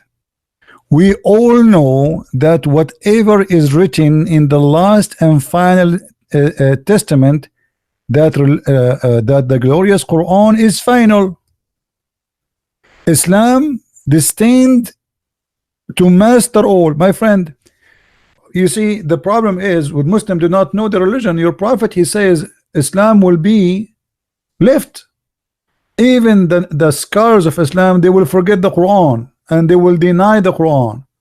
This is what your prophet said. So how you say to me Islam will master all, and the Quran says and Muhammad says that بدأ الإسلام غريبا وسوف يعود غريبا. Islam is taught as a strange religion and will end as a small strange religion. Funny people. CP, you do not debate in an open platform or natural ground. What is this? This is a closed platform. This is the biggest platform ever. There's billions. They have YouTube. If this is not a platform, open platform, what is platform then? Christian Prince can never convert even a Muslim. I have hundreds of people and thousands. Go watch the videos. Just search on YouTube. A Muslim left, actually just 2 days ago, 3 days ago, the son of a Muslim sheikh, he left Islam. Is that correct, guys? How many of you was here? His father is a sheikh. He called me. It did not take me even 20 minutes, and the guy, he said goodbye to Islam. Go watch the video.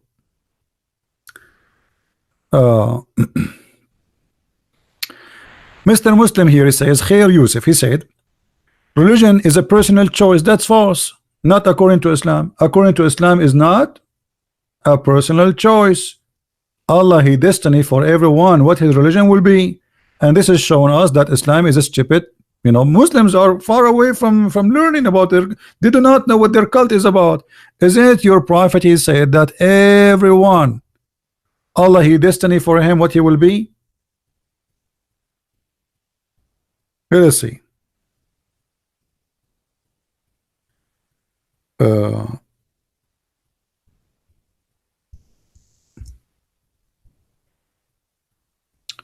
Read.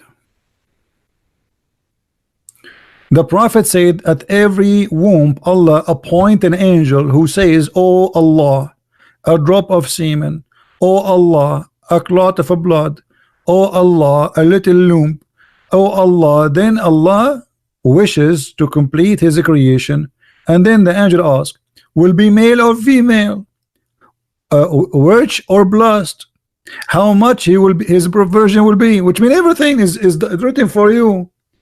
You will be bad, you will be good. You are not even created. So what do you mean the religion is a personal choice? You see how they don't know what they are talking about. Not only that,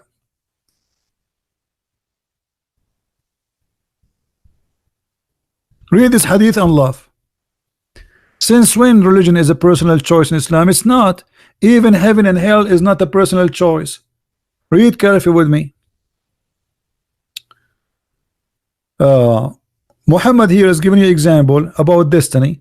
How Allah, He make your destiny when you are a baby, before you are created. I want all the Muslims to read carefully, show you how they do not know anything. Allah Messenger, the truthful and the truly inspired, said, each one of you collected in the womb of his mother for 40 days. 40 days. By the way, 40 days as what? As a sperm. 40 days as a sperm. In case you do not know that, it has confirmed that. Just to show you how fast Muhammad is. 40 days you are collected as a sperm, because you are 1 kilo of a sperm. Is that correct, Muslims? Read carefully with me, brother. Brother, this is your prophet saying, not me, brother. Okay. This is how Allah created you. Read carefully. The drop remain in the womb for 40 nights. Do you see it? And then it became a congealed blood for 40 nights. Muslims, are you reading with me or not? Do you really agree that sperm stay in the womb for 40 nights? What is that? Taking vacation? Is that a da'if hadith or this is sahih? This is sahih Muslim. We can show it to you from Sahih al-Bukhari. What do you want? All of those are sahih, brother. So Allah, He collect you in the womb of your mother for 40 days, and a different hadith says 40 or 50 days. Actually, here we go. The Prophet said, when the drop of semen remain in the womb for 40 or 50 days or 40 nights. Okay, let us connect this one to this one. You will be collected inside the mother womb for 40 days as what? As a semen. Nice to meet you, semen. 40 days as a semen. Science says that you can live maximum, the sperm, maximum of 5 days. And then turns into a clot. Muhammad believed that the sperm will become a clot. There's no egg. And then look, what is important for us here. The angels will write for you by Allah order all your destination. You will be bad, you will be good, you will be criminals, you will be blessed, you will be whatever, all is destiny. And then by Allah, a person among you, a man among you, may do the deeds of people of the fire till there is only one cubit or an arm breathe distance between him and the fire. But then that is written which Allah has ordered angels to write between two brackets, proceed, and he does the deeds of paradise and he enter paradise. Do you see it? This is the most stupid cult ever. So look at this guy, this poor guy, actually this lucky guy, he is doing the deed of hellfire. He don't pray, he don't do jihad, he don't hate the Christians, all the bad deeds in Islam. He don't kidnap women. He don't do any of the good deeds of Islam. So he's a bad guy because he killed nobody, he raped nobody, he stole nothing. And then what Allah wrote for him in his destiny will take over and he go to heaven. Do you see it? So what do you mean that religion is a personal choice? So why I need to convert to Islam? Because what at the end of the day, what is written by Allah will take over. Correct, Abdul?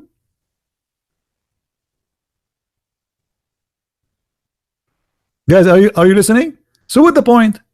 What the point to be a Muslim or to be why I want to convert to Islam as long at the end of the day what is written by Allah will happen to me. So what the point? Look at this guy. This guy, he did all the bad deeds. He did not believe in Muhammad. He did not believe in Allah. He was not joining Mujahideen. He did not join ISIS, which is a good thing to do according to Allah. He did not do. And then what is written by Allah, he go to heaven. In the other side, look, Muhammad, he said, and a man, he may do the deeds of people of paradise, that there is only one cubit or two between him and paradise. It was almost there, like in the door, man, like almost there. Like he will open the door of the bus and he will jump in the platform. And then what is written by Allah will take over. And then that is written, proceed, and he does the deed of people of fire and he entered. Like what the heck? The poor guy, he was attending Zakir Naik seminar. He clapped each time Zakir Naik he says something. Predator. The Prophet, he was the most powerful sexual predator, and he used to have 13 wives because he has the ability. And nobody can do what the Prophet do except him. And even Aisha said, who of you can control his testicle like him? Okay. This guy, he attend all the seminars of Zakir Naik. He joined the Mujahideen. He joined Al-Qaeda. He killed many people. And now he's almost in the heaven. And then what is written by Allah will take over. So what the point of converting to this stupid cult? What is written by Allah will take over.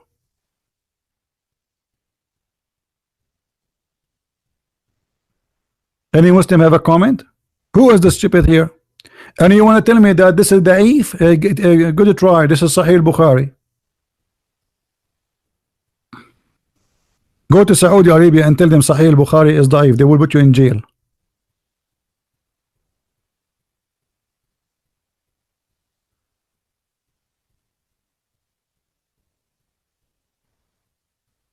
Hello? Any Muslim?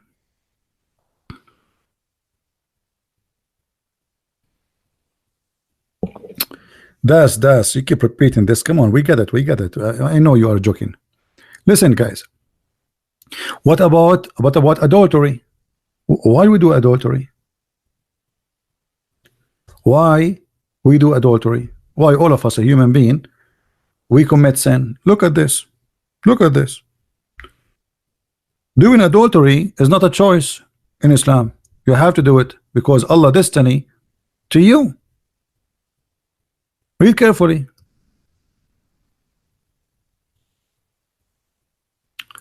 The Prophet said. Who said? The Prophet, not me. This is Sahih. We can show it to you from all books. From Sahih Bukhari. From this is Sahih Bukhari. So whatever you want.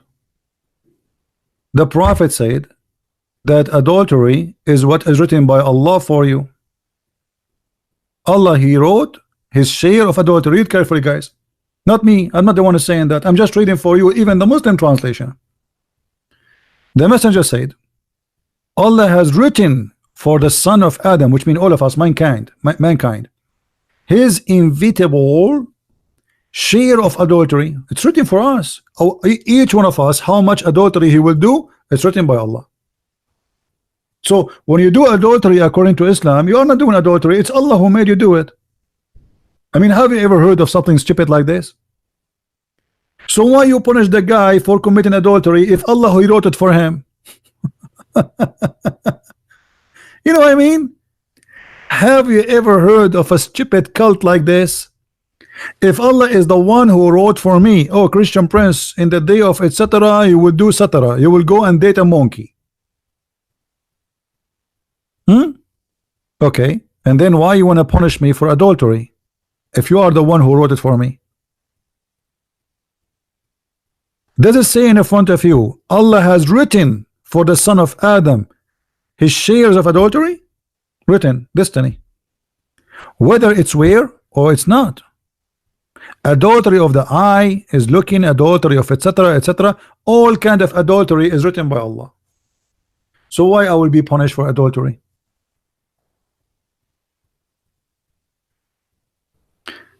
Huh?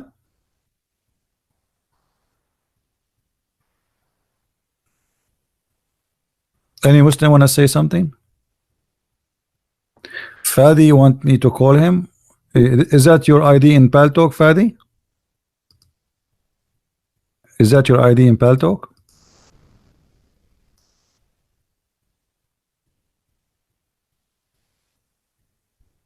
Yeah, if it's in Paltalk, I will call him, no problem.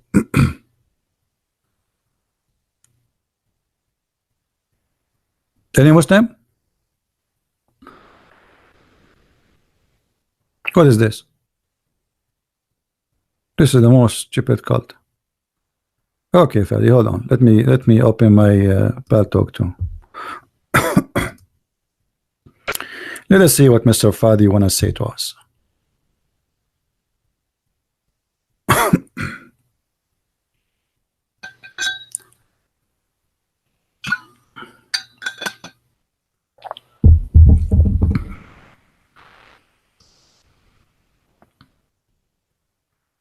Let us hope he will make a smart decision and he will leave the cult of Islam.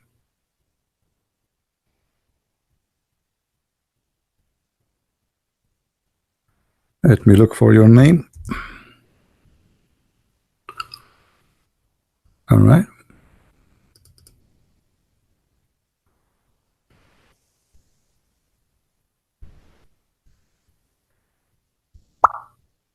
Okay, Fadi, I just send you a text. Please answer.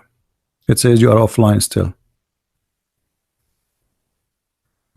When you come online, give me a call right away.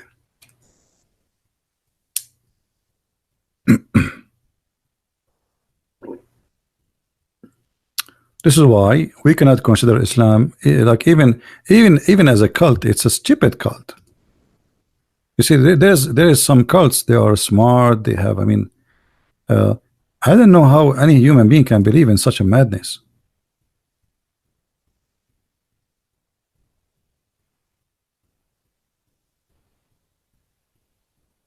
Fahim is a kid, you know. Before he called me in Skype and he played for me Arabian love songs. You know, I'm waiting for you, Fadi.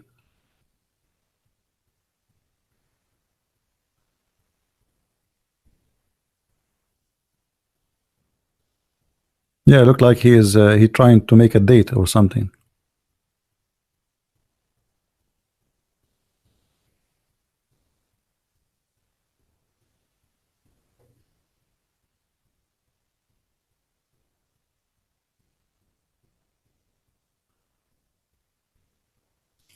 Hey, Fadi, why you are taking you so forever to open your Paltalk?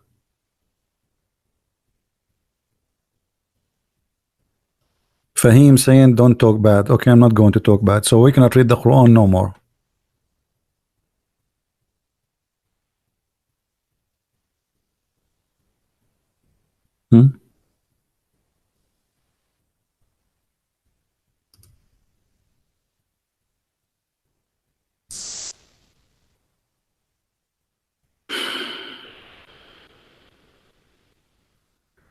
I'm receiving some messages. You know, guys, we want Muslims to call us, and the reason I want Muslims to call me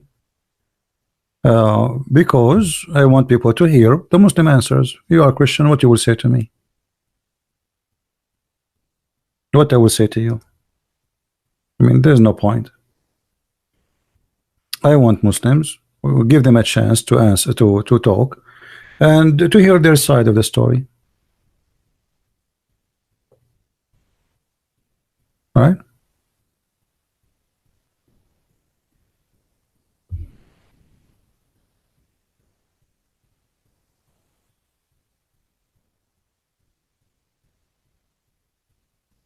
So Fadi, what's happening? Why it's taking you forever? Are you climbing the mountain like your prophet to commit suicide?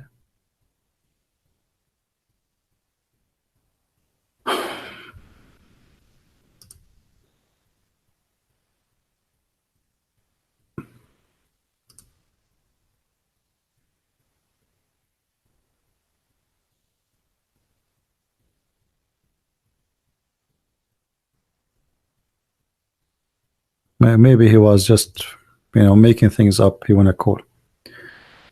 So do we have any Muslim have any comment about Allah? He wrote your destiny to commit adultery. What about the sin of Adam? Was Adam, did the Muslim, they say Adam was a prophet, which is very funny. He's a prophet. The first man was a prophet to who?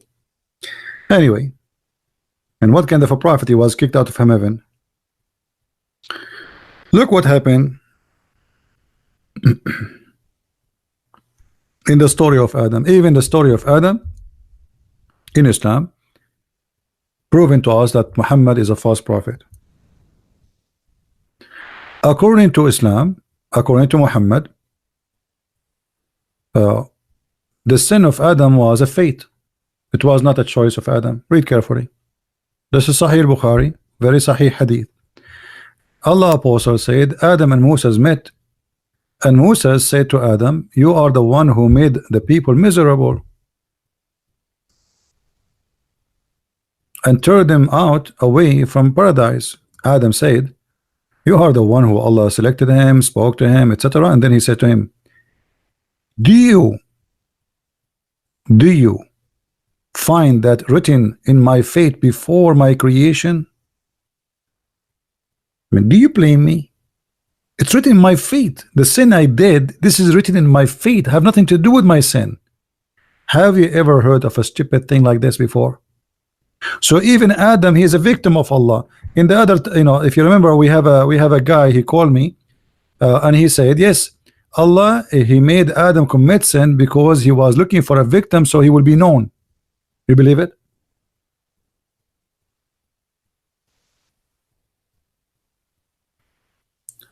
Do you blame me? Adam, he said to him, do you blame me for something ordained for me? Ordained. Adam, you cannot blame Adam. It's a sin ordained. So what kind of religion says such a stupid thing? Adam, he commit sin? No, he did not. It was Allah who committed the sin. It was ordained. Ordained before his creation. Allah, he decided that Adam, I will create a guy and I will make him commit sin and I will kick him out from heaven. And even in this hadith here it says, do you blame me? Read carefully, not my words, Muhammad words. Do you blame me for an action which Allah had written in my fate 40 years before my creation? So the sin of Adam cannot be blamed to Adam. It is Allah. Have you ever heard of a stupid thing? Or ordained, sorry. Have you ever heard of a stupid thing? So this sin is ordained to Muhammad, and it is a fate, it's a destiny. So do you blame me for an action which Allah had written in my fate 40 years before my creation?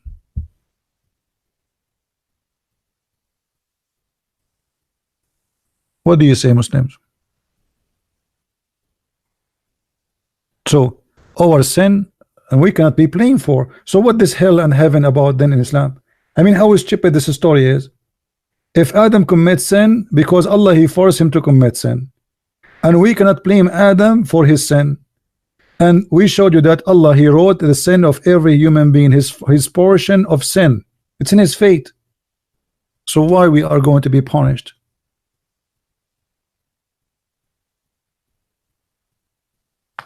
How stupid this cult is. Why Adam was even kicked from heaven? If this is written for him, where is justice? Adam based in this. And look here, by the way, we find that Moses, he believed in the original sin. And how the Muslim, they say Moses was a prophet in Islam, he's a Muslim prophet, but yet he don't understand how Adam commit his sin. Moses here, he believed in what the Christian believe, original sin. What is original sin? That because of Adam we are kicked out of heaven, and now we are sinners too. You know, we commit sin, and Adam the same as Adam commits sin. But this is not a destiny. So look here, Moses, he believed as he is a Christian, yet the Muslim, they say Moses was a Muslim. Moses, he died and now supposedly in heaven, and he met with Adam. How Moses will meet with Adam unless it's in heaven? The whole story is stupid. According to Muhammad, nobody is resurrected. The first one will be resurrected to go to heaven. It is going to be Muhammad. So how he is talking Moses and Adam, they met and they have this debate. Where they met? In the grave? In the cafeteria? In the buffet? Let it go. So as you see, everything in front of us is a madness. We cannot find anything in this cult logical, not even for a second.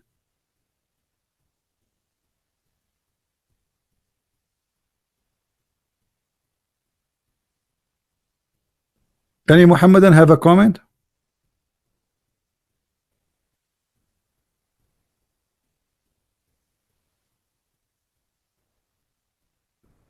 Any Muhammadan have something to say? Madness. You know, sometimes people, they say, like, they ask me, Christian Prince, you were a Muslim before? I say, hey, I'm too smart to be a Muslim for a second. Not even for a second. You have to be a really weird person to believe in this stupid cult for a second. What kind of God do you want to promise me I would have endless penis? I mean, is that a reward or a punishment? So now I am in New York, and my penis in the jungle of Amazon, and those fish are eating it. What you would do with endless penis, and how you can walk with it? Like what? You will put it in a train in front of you? Like if the penis was a tail, we can say you will drag it behind you. It's not a tail. Okay, now you have an endless penis. How you can walk with it?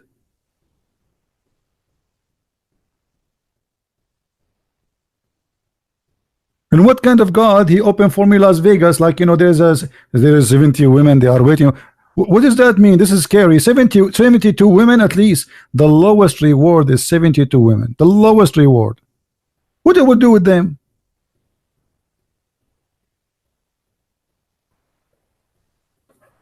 If Fadi is not serious, my pal talk is on. He never called me. He never texted me. I texted him. He is not serious.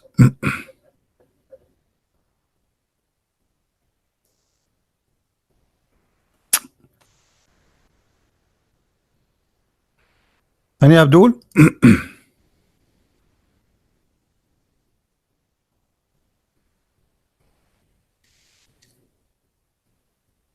And not only 72 women, you will have 80,000 little boys supposedly to serve you. I mean, 80,000 boys, child abuse in heaven, slavery for children in heaven.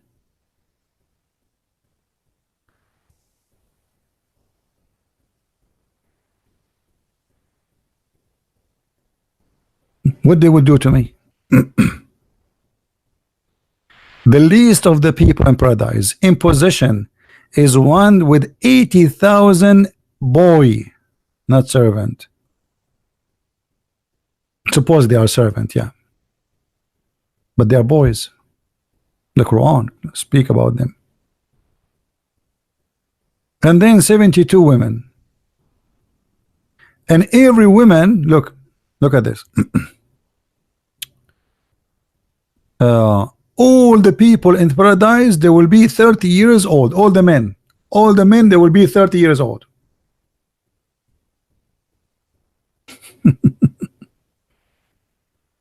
And all of them, they will look like who? Anyone remember?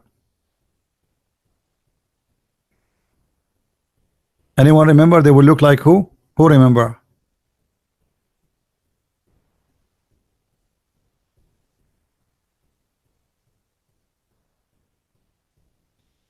I downloaded the app. It is in my desktop. Double click, nothing pop up. Fadi, guys, Fadi, Allah is not helping him. Fadi, did you say inshallah before you do that? Because your prophet said that the prophet Solomon, he decided to have sex with 99 women, and because he forgot to say inshallah before he took off his panty, Allah make him have no child except one half a child. And obviously you did not say inshallah before you click at Pal Talk, brother.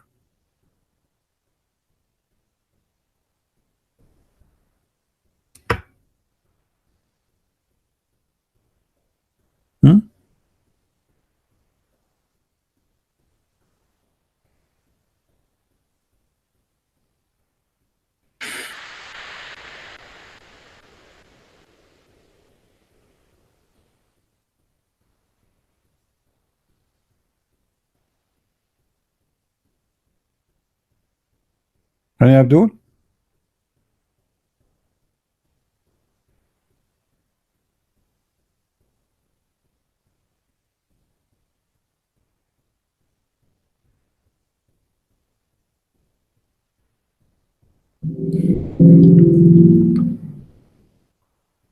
Anyone?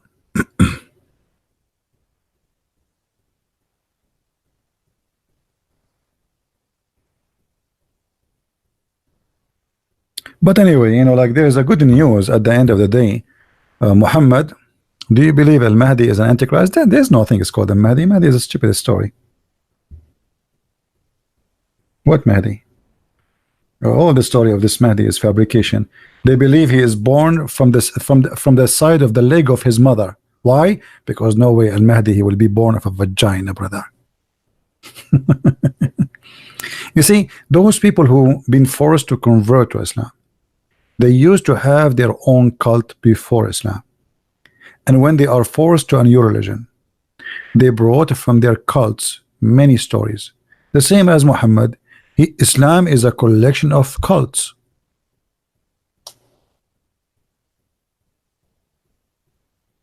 Al Mahdi, you're right.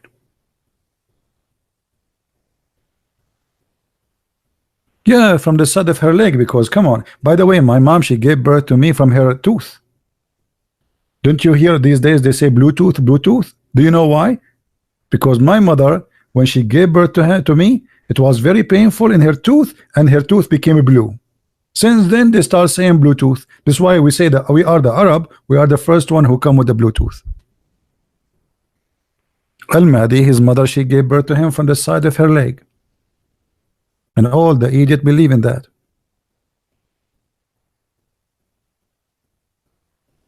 At least they did not say from her finger. You know? And by the way, soon the Kaaba will not be the center of the Muslims. The biggest visitors for Muslims now is Karbala. Let me show you. Hold on. Anyone knows what Karbala is? How many of you knows what is Karbala? Let us see if we can find. I wish I can play for you. There's live TVs for Karbala. You know, but they might claim. Look, this is the biggest. You know, most of Muslims do not. Most people do not know. They think the Kaaba is the best, the biggest gathering for Muslims. It's not true. The Shia, they have the biggest gathering for Muslims in the world. Look at this. Look at this. All those people, they creep in their belly. They don't even walk. They are not allowed to walk. They creep in their belly to go to the grave of Al-Hasan al-Hussein. You believe it? Millions. Look at the grave. Look at the grave, covered by gold and jewelries, and people are dying to kiss it, to touch it.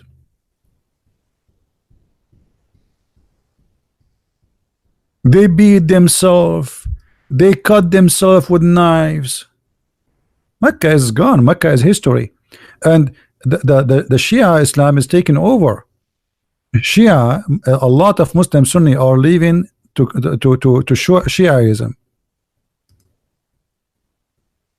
Look at the mosque. The whole dome is covered by gold, covered totally by gold.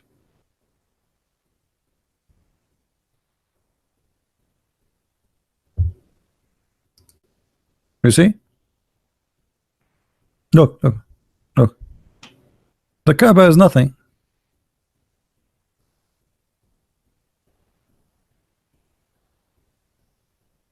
Maybe we can make a special a day about you know, about this.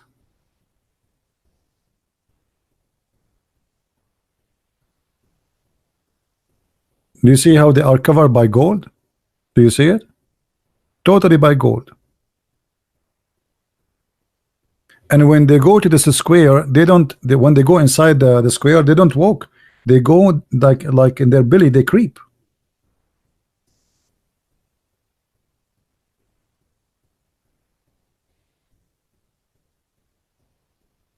No, the Shia are very poor. They are extremely poor. This is why they take advantage of them.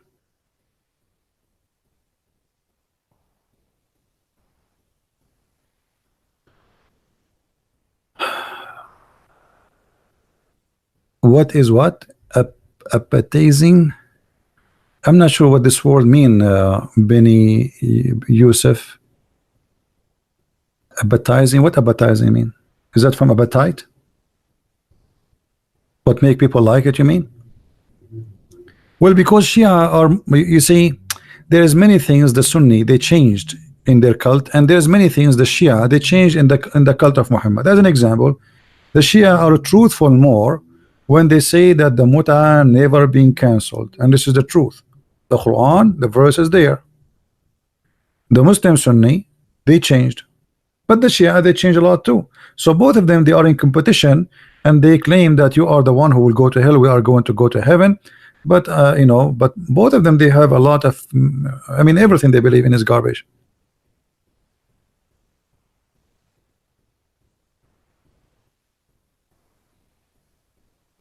Shia and Sunni are not from the same religion. They are not. We might say, okay, they are Muslims supposedly, but they are already different. As an example, the Shia, they believe that Muhammad and his family, they are created from light. They are not a human. They come in the form of a human, but they are not a human. They used to be 5 stars in the forehead of Allah, and then Allah, he sent them from his mercy. He sent them from his head as a lighting for mankind. And they say, where this is coming from? They say to you, we can prove it to you from the Quran. You know, the Quran says that Muhammad sirajan mudiyan. All right, chapter 33, verse number 46. So the Shia, they use this verse to say that Muhammad and his family, they are not a human, they are light. They are the same as Allah, because Allah, he compared himself to the lamp. So they are created from the light of Allah, and they themselves, they are made of light, but they come to us in a form of a human being, but they are not a human. Actually, I wish I can play for you some Shia videos. You will die laughing. I find the Shia, sometimes I watch Shia TV just for entertainment. It is the best comedy ever. As an example, the Shia, they believe if you wear a black shoes, your penis will never stand even for the anthem. I don't know if you have my book Sex and Allah, you can read a lot of information about the madness. This is why if you want to have good sex, you have to wear a yellow shoes. Let us see how many of you now will go to the shopping and you start buying yellow shoes. If you are not able to have sex with your wife, my friend, look at the color of your shoes. Here we go. It is black. Here we go. I feel sorry for you. If you look at my shoes, I will never buy black shoes. Never, never. No way.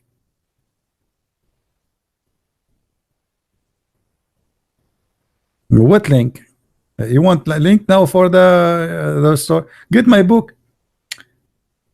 Anyway, like, we cannot find those really in English. You know, the library of the Shia is not translated really, not much, very few of it into English. This is why my books are very important, because all the source there is translated by me.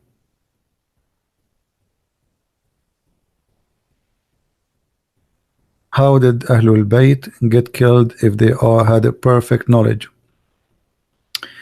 And you know, knowledge is very funny. I mean, they claim that I mean, if you read the stories about Ali and Al-Hassan, Al-Hussein, I mean, I don't know what to say. الشيعة لا يصلون. الشيعة don't believe in the Sunnah. They are Muslims.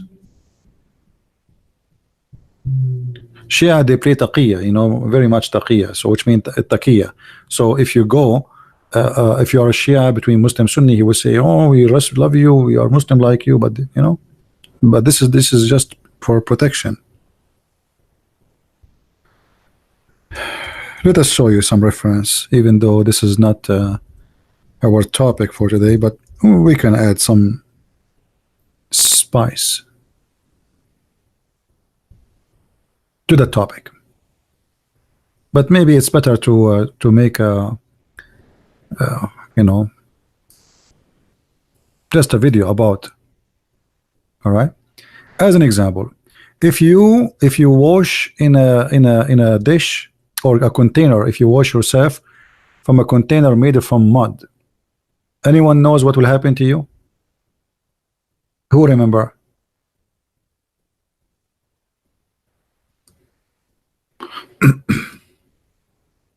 Nobody remember?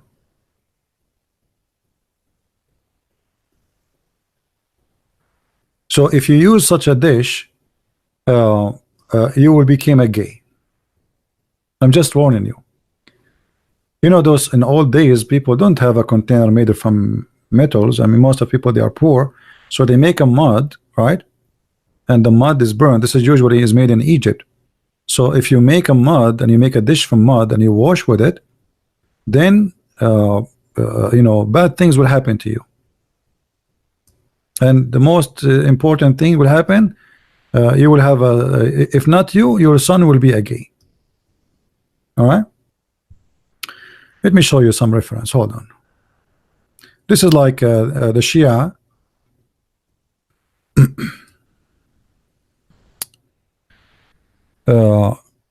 From Ali, from Al-Hassan, may Allah peace on him, from the Prophet, Allah pray on him and his family. He said, the Prophet said, so this is, you see, this is Shia hadith. This is, you will not find in the Sunni. Don't wash your head with the mud of Egypt.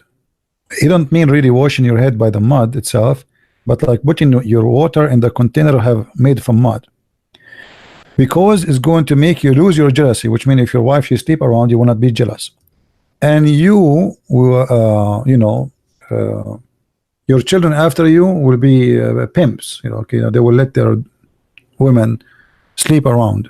Okay, this is the book of Al-Kafi, volume number 6, page number 501, and this is the reference here, more reference, and this is the same hadith.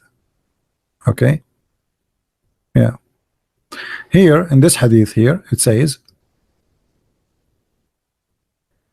if you wash yourself with such a container of made of mud, it is going to make you have leper, you know, like those leper. I mean, no comment. No comment, right? You know, this is some of the stupid stuff in the, but there is English. Let us see, let us give you something else.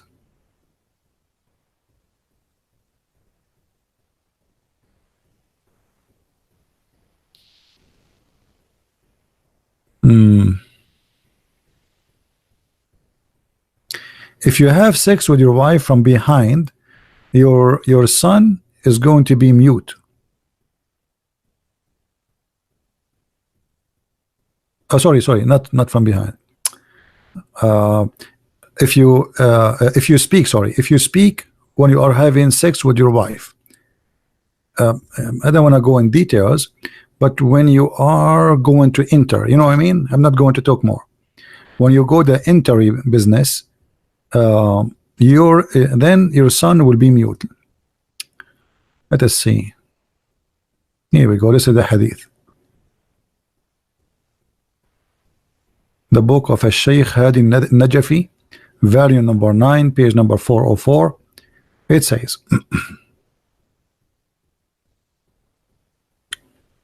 okay, be aware not to talk during having sex when you enter your, you know, into, because that will make your seeds be mute. They cannot talk. So if you are a person who is mute, that because your father and your mother, they have sex during the intercourse, specifically when he, you know, all right.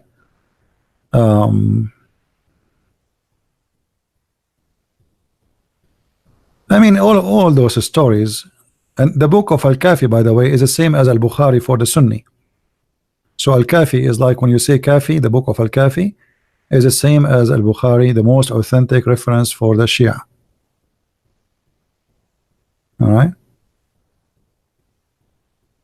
madness. So Shia, they have, you know, not only Sunni, they have stupid stuff. Shia, they have even more, a lot more actually.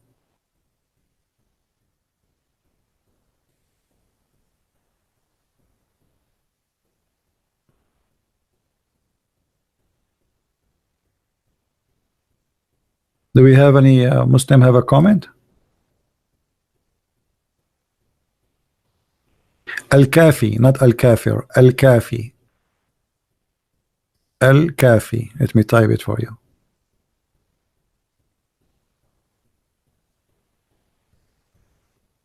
Al-Kafi.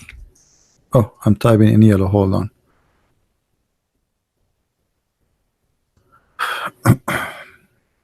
Al-Kafi. This is equal to Al-Bukhari.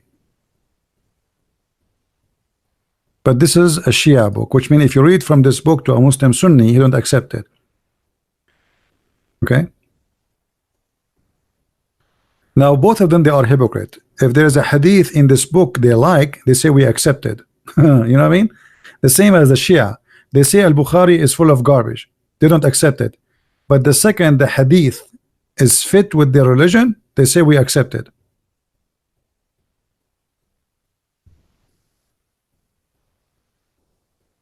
Shia or Sunni is the same. Don't think this is scary and this is not. Shia and Sunni is the same. It's the same. It's the same as you know, believing in violence, because Islam is based on violence anyway.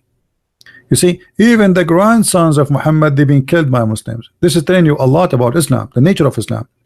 The caliphate, all of them, they are killed by Muslims, not by the Jews, not by the Christian, not by the Hindus, by the Muslims.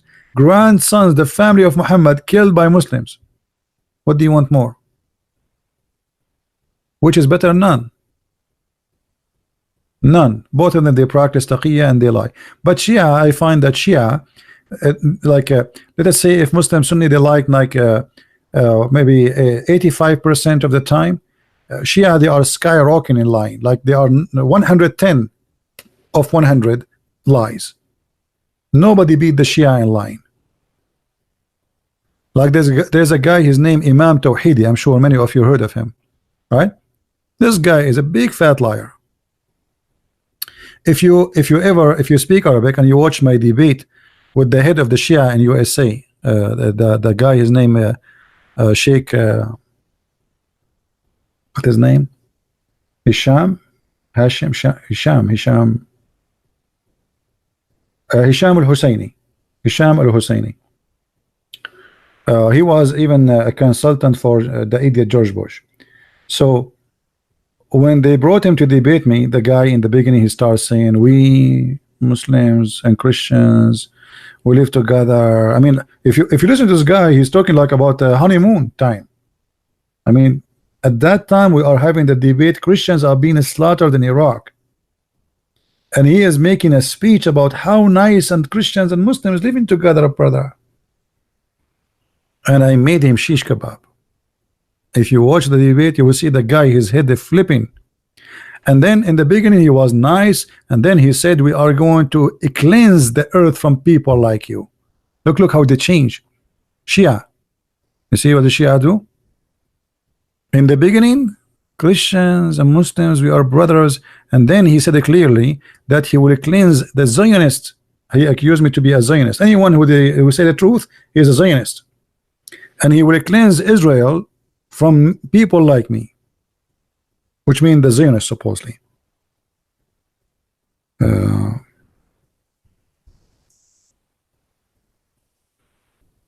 To see if the debate is still online. Yeah, it's still here.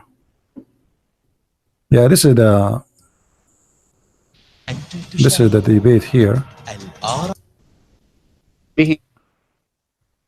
I don't know how many of you did watch it, but this is good for those who speak Arabic only. You know, if you see the comment, the Muslim, they were saying, you guy, this guy, you paid him, why he was speaking stupid, there's no way this guy, he know what he's talking about, you know. Yeah, we made him shish kebab. No mercy. This is him.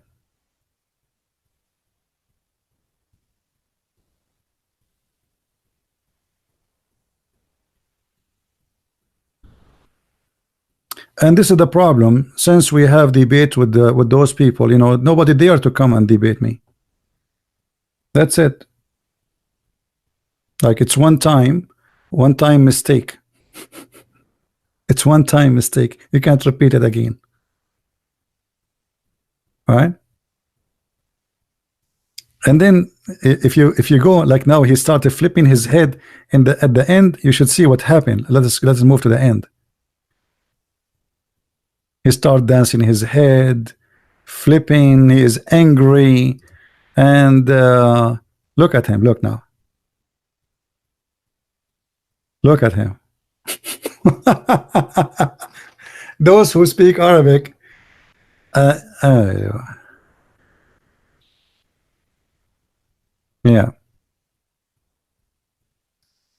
Israel.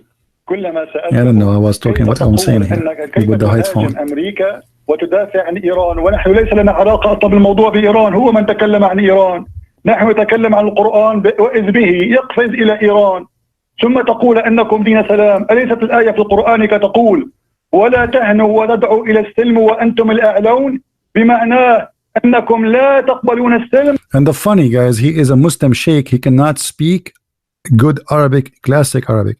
I'm speaking a classic professional Arabic. He is the sheikh who do not know how to speak it. I am not a sheikh, and I am speaking in a classic. Those who speak Arabic, they can listen. So they are no match. They are no match in any mean, in any way. And the guy, he went so crazy, and is at the end suddenly he wanna destroy all the Christians, the Zionist. I am a Zionist, and they will clean Israel from us. You know, yeah. في هذا الابتلاء أولا مساحتي جدا ضيقة. ليش؟ لأن هو يهاجم نبيي وأنا أحب نبيه. لا He's saying I cannot refute him. I cannot attack back because he is attacking my prophet, but I love his prophet. أهاجمه. فإذا لا أستطيع أن أقذف نبيه مثل. He cannot answer. You know, look at the excuse. Taqiyya, Shia. They are Shia. You attack Christianity days and night, and now in TV you cannot attack Christianity no more. This is what they do day and night. And now in the debate, you are coming to a debate and you are saying to me, I cannot answer you back.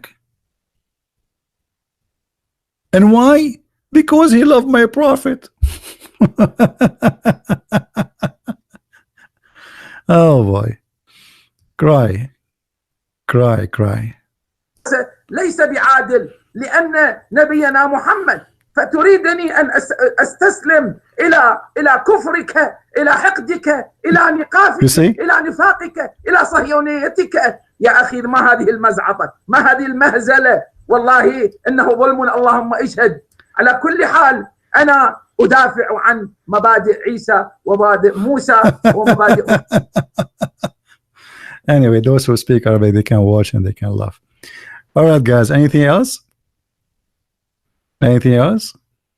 And the funny ABN, this is why I did not go in their TV anymore, because each time they bring me somebody, they call me for the first 15 minutes before we go in the debate and say, please, Christian Prince, please be nice to him, please don't be too much. I said, so why you are bringing me? And then I sent them email. I said, don't ever contact me again. I'm done. I'm done.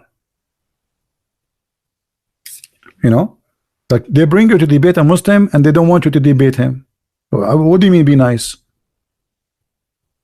They want him to come back and they are afraid he will never come back. I don't care if he come back or not. I am here to get him busted.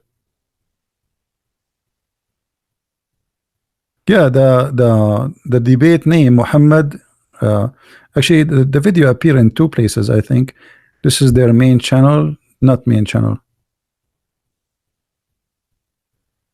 Yeah, you can search. Maybe you can search in English first. Christian Prince verse, but this one is 13 minutes only. This one here, Hal Muhammad Nabiyyun min indallah, was Muhammad a prophet from Allah? All right. Yeah. But this is not ABN TV channel. This is somebody else. Download it. All right, guys.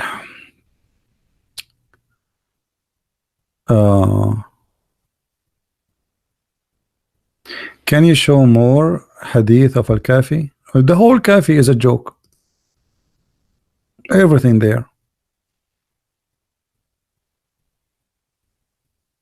You know?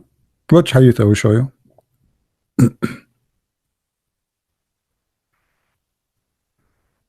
Your name is Al-Mahdi, right? The guy who's asking me, are you a Muslim?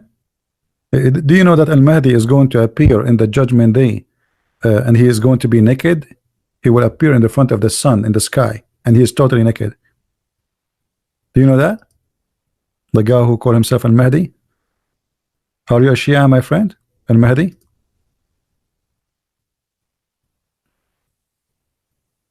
Where is the guy? His name is Al-Mahdi. Are you a Shia?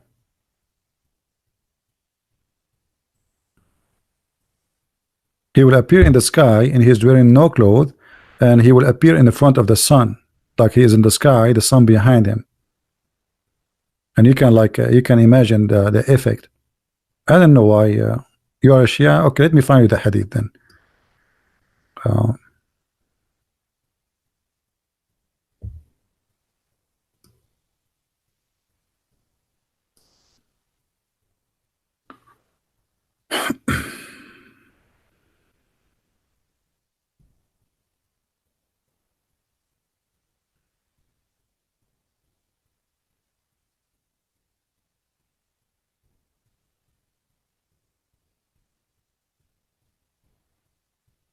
Let us see.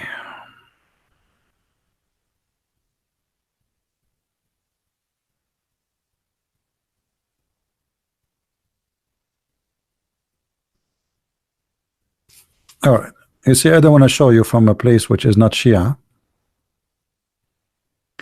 This is a Shia website. It's called Ya Hussein. Oh Hussein. All right. Do you see the Shia, the website? Ya Hussein. All right. How okay. How the Mahdi he will be known. Let us see.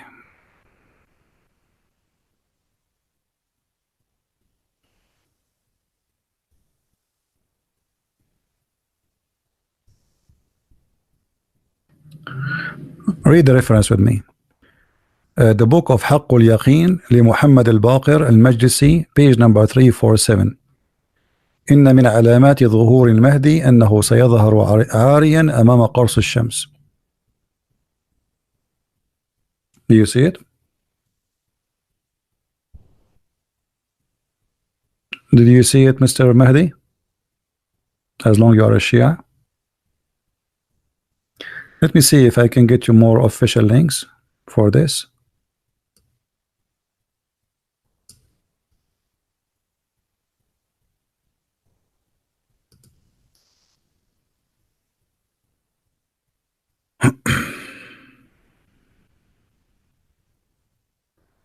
But anyway, that's enough. I mean, the same story.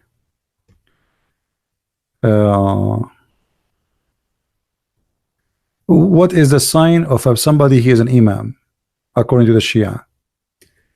Which is very funny. He will be born and he have no peace in his penis.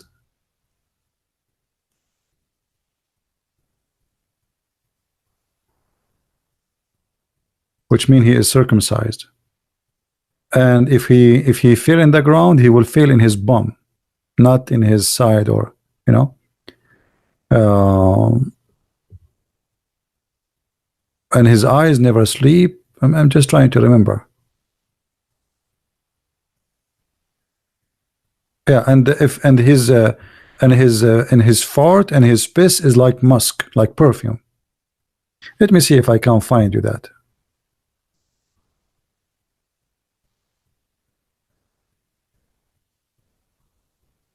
There's endless of stupid stories, you know. I mean,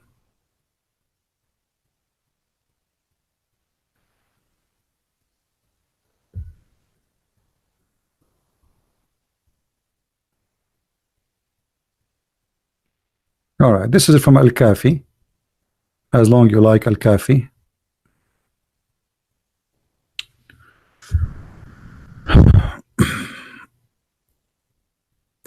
And here all this stories is sexual, as you see. But let us go to where. Read with me carefully. Mahdi, are you there? Where is the guy Mahdi? Do you know Arabic, Mahdi, or you don't know? Because if I don't know Arabic, I'm wasting my time. Read with me. The 10 signs of the Imam. He will be born and he is circumcised already. No, you don't see the screen. Hold on. He will be born and he is circumcised already. And if he fail in his ass. And when he fell in his ass, he will say Shahada right away. And then he will never be dirty from orgasm. and when he sleep, his heart never sleep. He never yawn, and he never like what I don't know what they call it in English. Like when you yawn or and you like extend your arm like you know what I mean? I don't know what they call it in English. I have no idea. You know, so he don't yawn and he don't extend his arms like you know, and then he can see what is behind him, and he can see what is in front of him, and his piss and his fart is the same as musk. Are you there, Mahdi? And this is the book of Al-Kafi. Here we go. This is Al-Kafi, Al-Shaykh Al-Kilani, volume number 1, page number 288. And you know what? Let me see if I can translate the page in English. I open it in Google. Okay, here we go. Let us see the translation, how it's going to be. I don't know if the translation will come good or not, but we will try. Read carefully. The 10 signs about the Imam is born cleansed, not true translation, not correct. He will be circumcised, sealed, and if he fell upon in the ground on his comfort, doesn't say that, it says his ass, like his bum, and he rise in his face saying the shahada certificate, shahada, you know, like the second he fell in his ass, right away shahada will come, like ashhadu la ilaha illallah. Okay, and then he sleep, yeah, but his eyes, but his heart is awake. He do not know do yawn, and does not, you know, extend his arms like, you know, and when he do fart, his fart is proceeding, and his piss is like smell like a musk. Do you see it?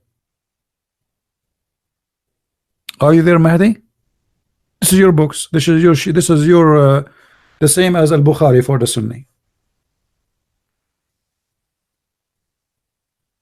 Do you really believe in this, Mahdi?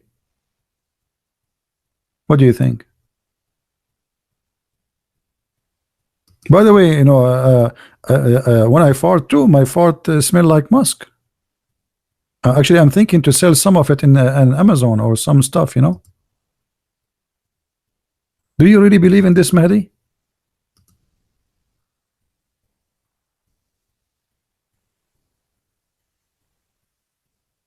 What do you think? Use your brain, you know. Use your brain. Obviously, this is, I mean, the Shia, they come with millions of stories. Obviously, they worship those Muhammad family. They create a religion of worshiping a bunch of Muhammad and his family. This is what Shia is about. The Sunni, they focus on worshiping Muhammad. They make him, they favor him upon God. The Shia, they have a corporation. Muhammad and his family, and you know, corporation. It's a gang, mafia.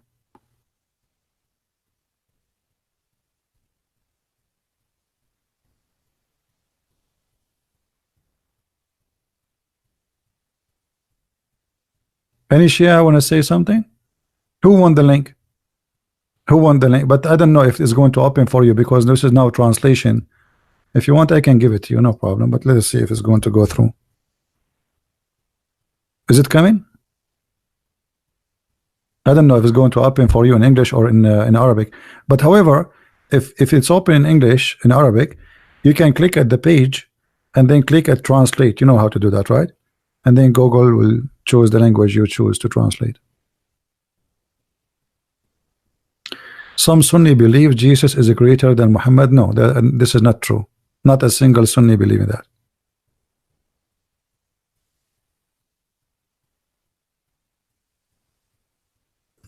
Did the link come to you? Did you receive the link I posted? Is it open or doesn't work?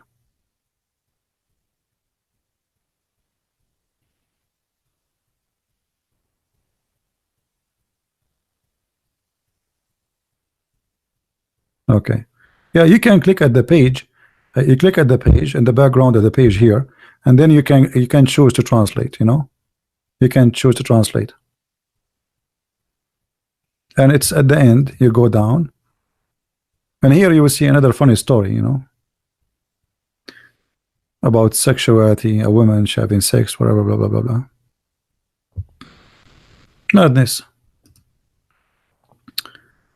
Garbage in, garbage out.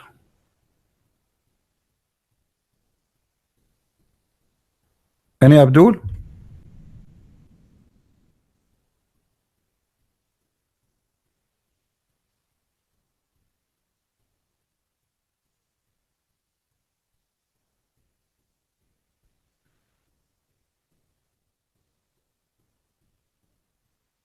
No one?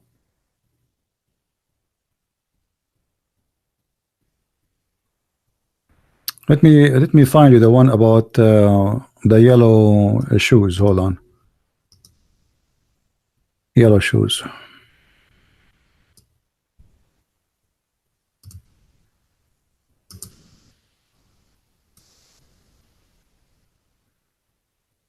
And by the way, many of the Shia, they believe in every word is written there. It's not like you know, they believe in it strongly.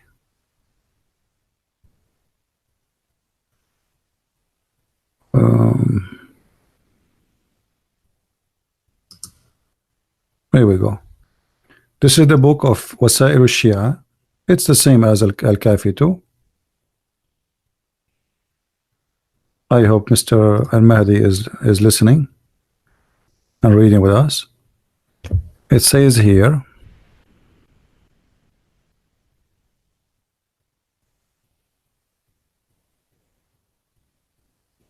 oh, this one is not about the sex. Hold on.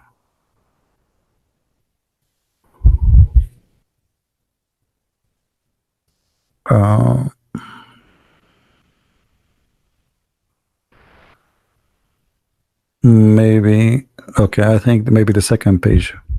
Anyway, this is the book of Wasail al-Shia by Al-Hurr Al-Amili, volume number 5, page number 69. And here it says, the one who wear yellow shoes, there's a three things, like three favorable things will happen to him. What are they? Let us see the page after, page number 70. It says, it make your vision clear and will make your penis straight and strong and is going to kill your worry. Let us try translate the page.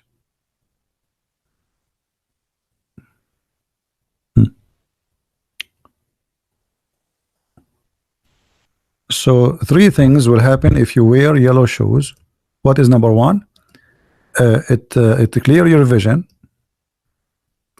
and then mascle your penis. You see here, it doesn't say the word penis, did not translate correctly.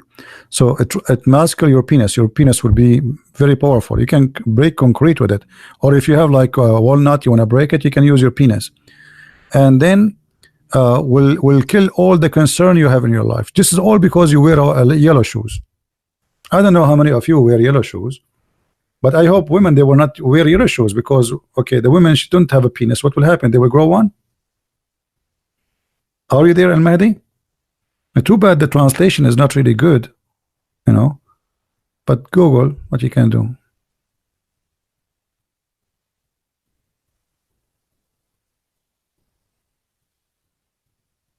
Yeah, if you have yellow shoes, your penis will be very powerful and your vision will be good. So why my eyes is so good? I mean, I can read a number from the end of far away, but I don't wear yellow shoes. Huh? Not sure.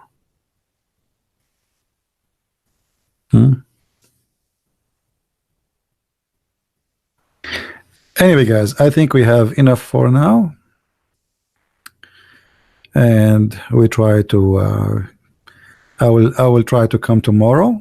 Did we have a good time, guys? Now I want to see how many of you tomorrow will come here wearing your yellow shoes, especially men. I don't want to see women wearing yellow shoes. Otherwise, you will grow something you don't want to be there. That's not a good news for you. All right. So let us see how many of you will jump in his car immediately, and he will go and just buy yellow shoes. You know. And the funny, I look at Nasrallah, the leader of the Shia in Lebanon. He don't wear yellow shoes. I never saw any imam wearing yellow shoes. So why you don't wear yellow shoes?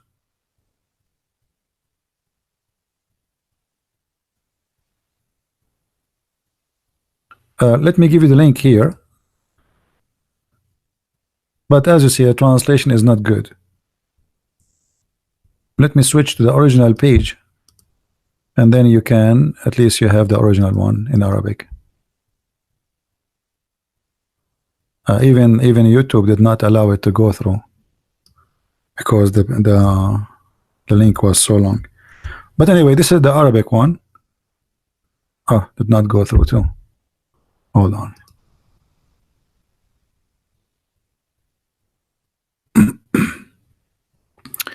I guess because it has Arabic, and Arabic make it, yeah, it doesn't go through.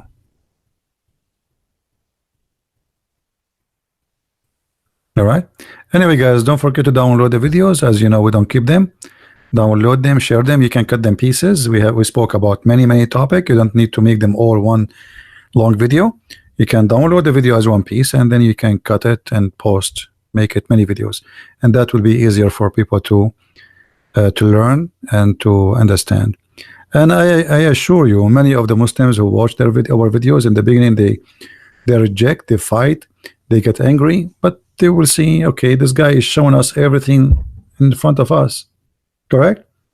Everything is there. I mean, he's not lying. Where he lie? He's showing us on the screen what he is reading from our website. Those sites are printed, published, paid by Muslims. What do you want more? From their books. So in the beginning they might be angry and etc. But then they will give up. This person is saying nothing except what is written in our books. And this is why I say don't be angry from them when they get upset from you, because they are struggling. The more they are angry, the more they are in struggle, not because they are comfortable, because they could not believe it that their book is full of this garbage. So they go in a stage of a denial, and they think by screaming, by shouting, by calling names, by making death threat, they think they can stop what is in their head. It's already in their head, and they are like, okay, I'm not going to listen to this, you know. But you know, they try to resist, but it's not going to work. At the end of the day, we are saying nothing but the truth. Anyway, I must say thank you guys for being here, and I hope I will be able to come tomorrow. If not, by the day after. Don't forget to subscribe to our channel if you like what we do. And as you see, what we do here is a free school for everybody, and everybody is welcome to invite his friends and learn, take notes, save reference. Anytime you find something in the screen you think it's a good reference for you to save, it's very easy. Pause the video, type the exact words, especially we're talking about English, type the exact words you see in the screen, like 5 or 6 of them in Google. You will find the reference immediately. It's very easy. All right, so I want to say thank you. May the Lord bless you, and Christ is Lord. Islam is nothing but a stupid fairy tale stories, and we prove it every day. See you tomorrow. Bye-bye.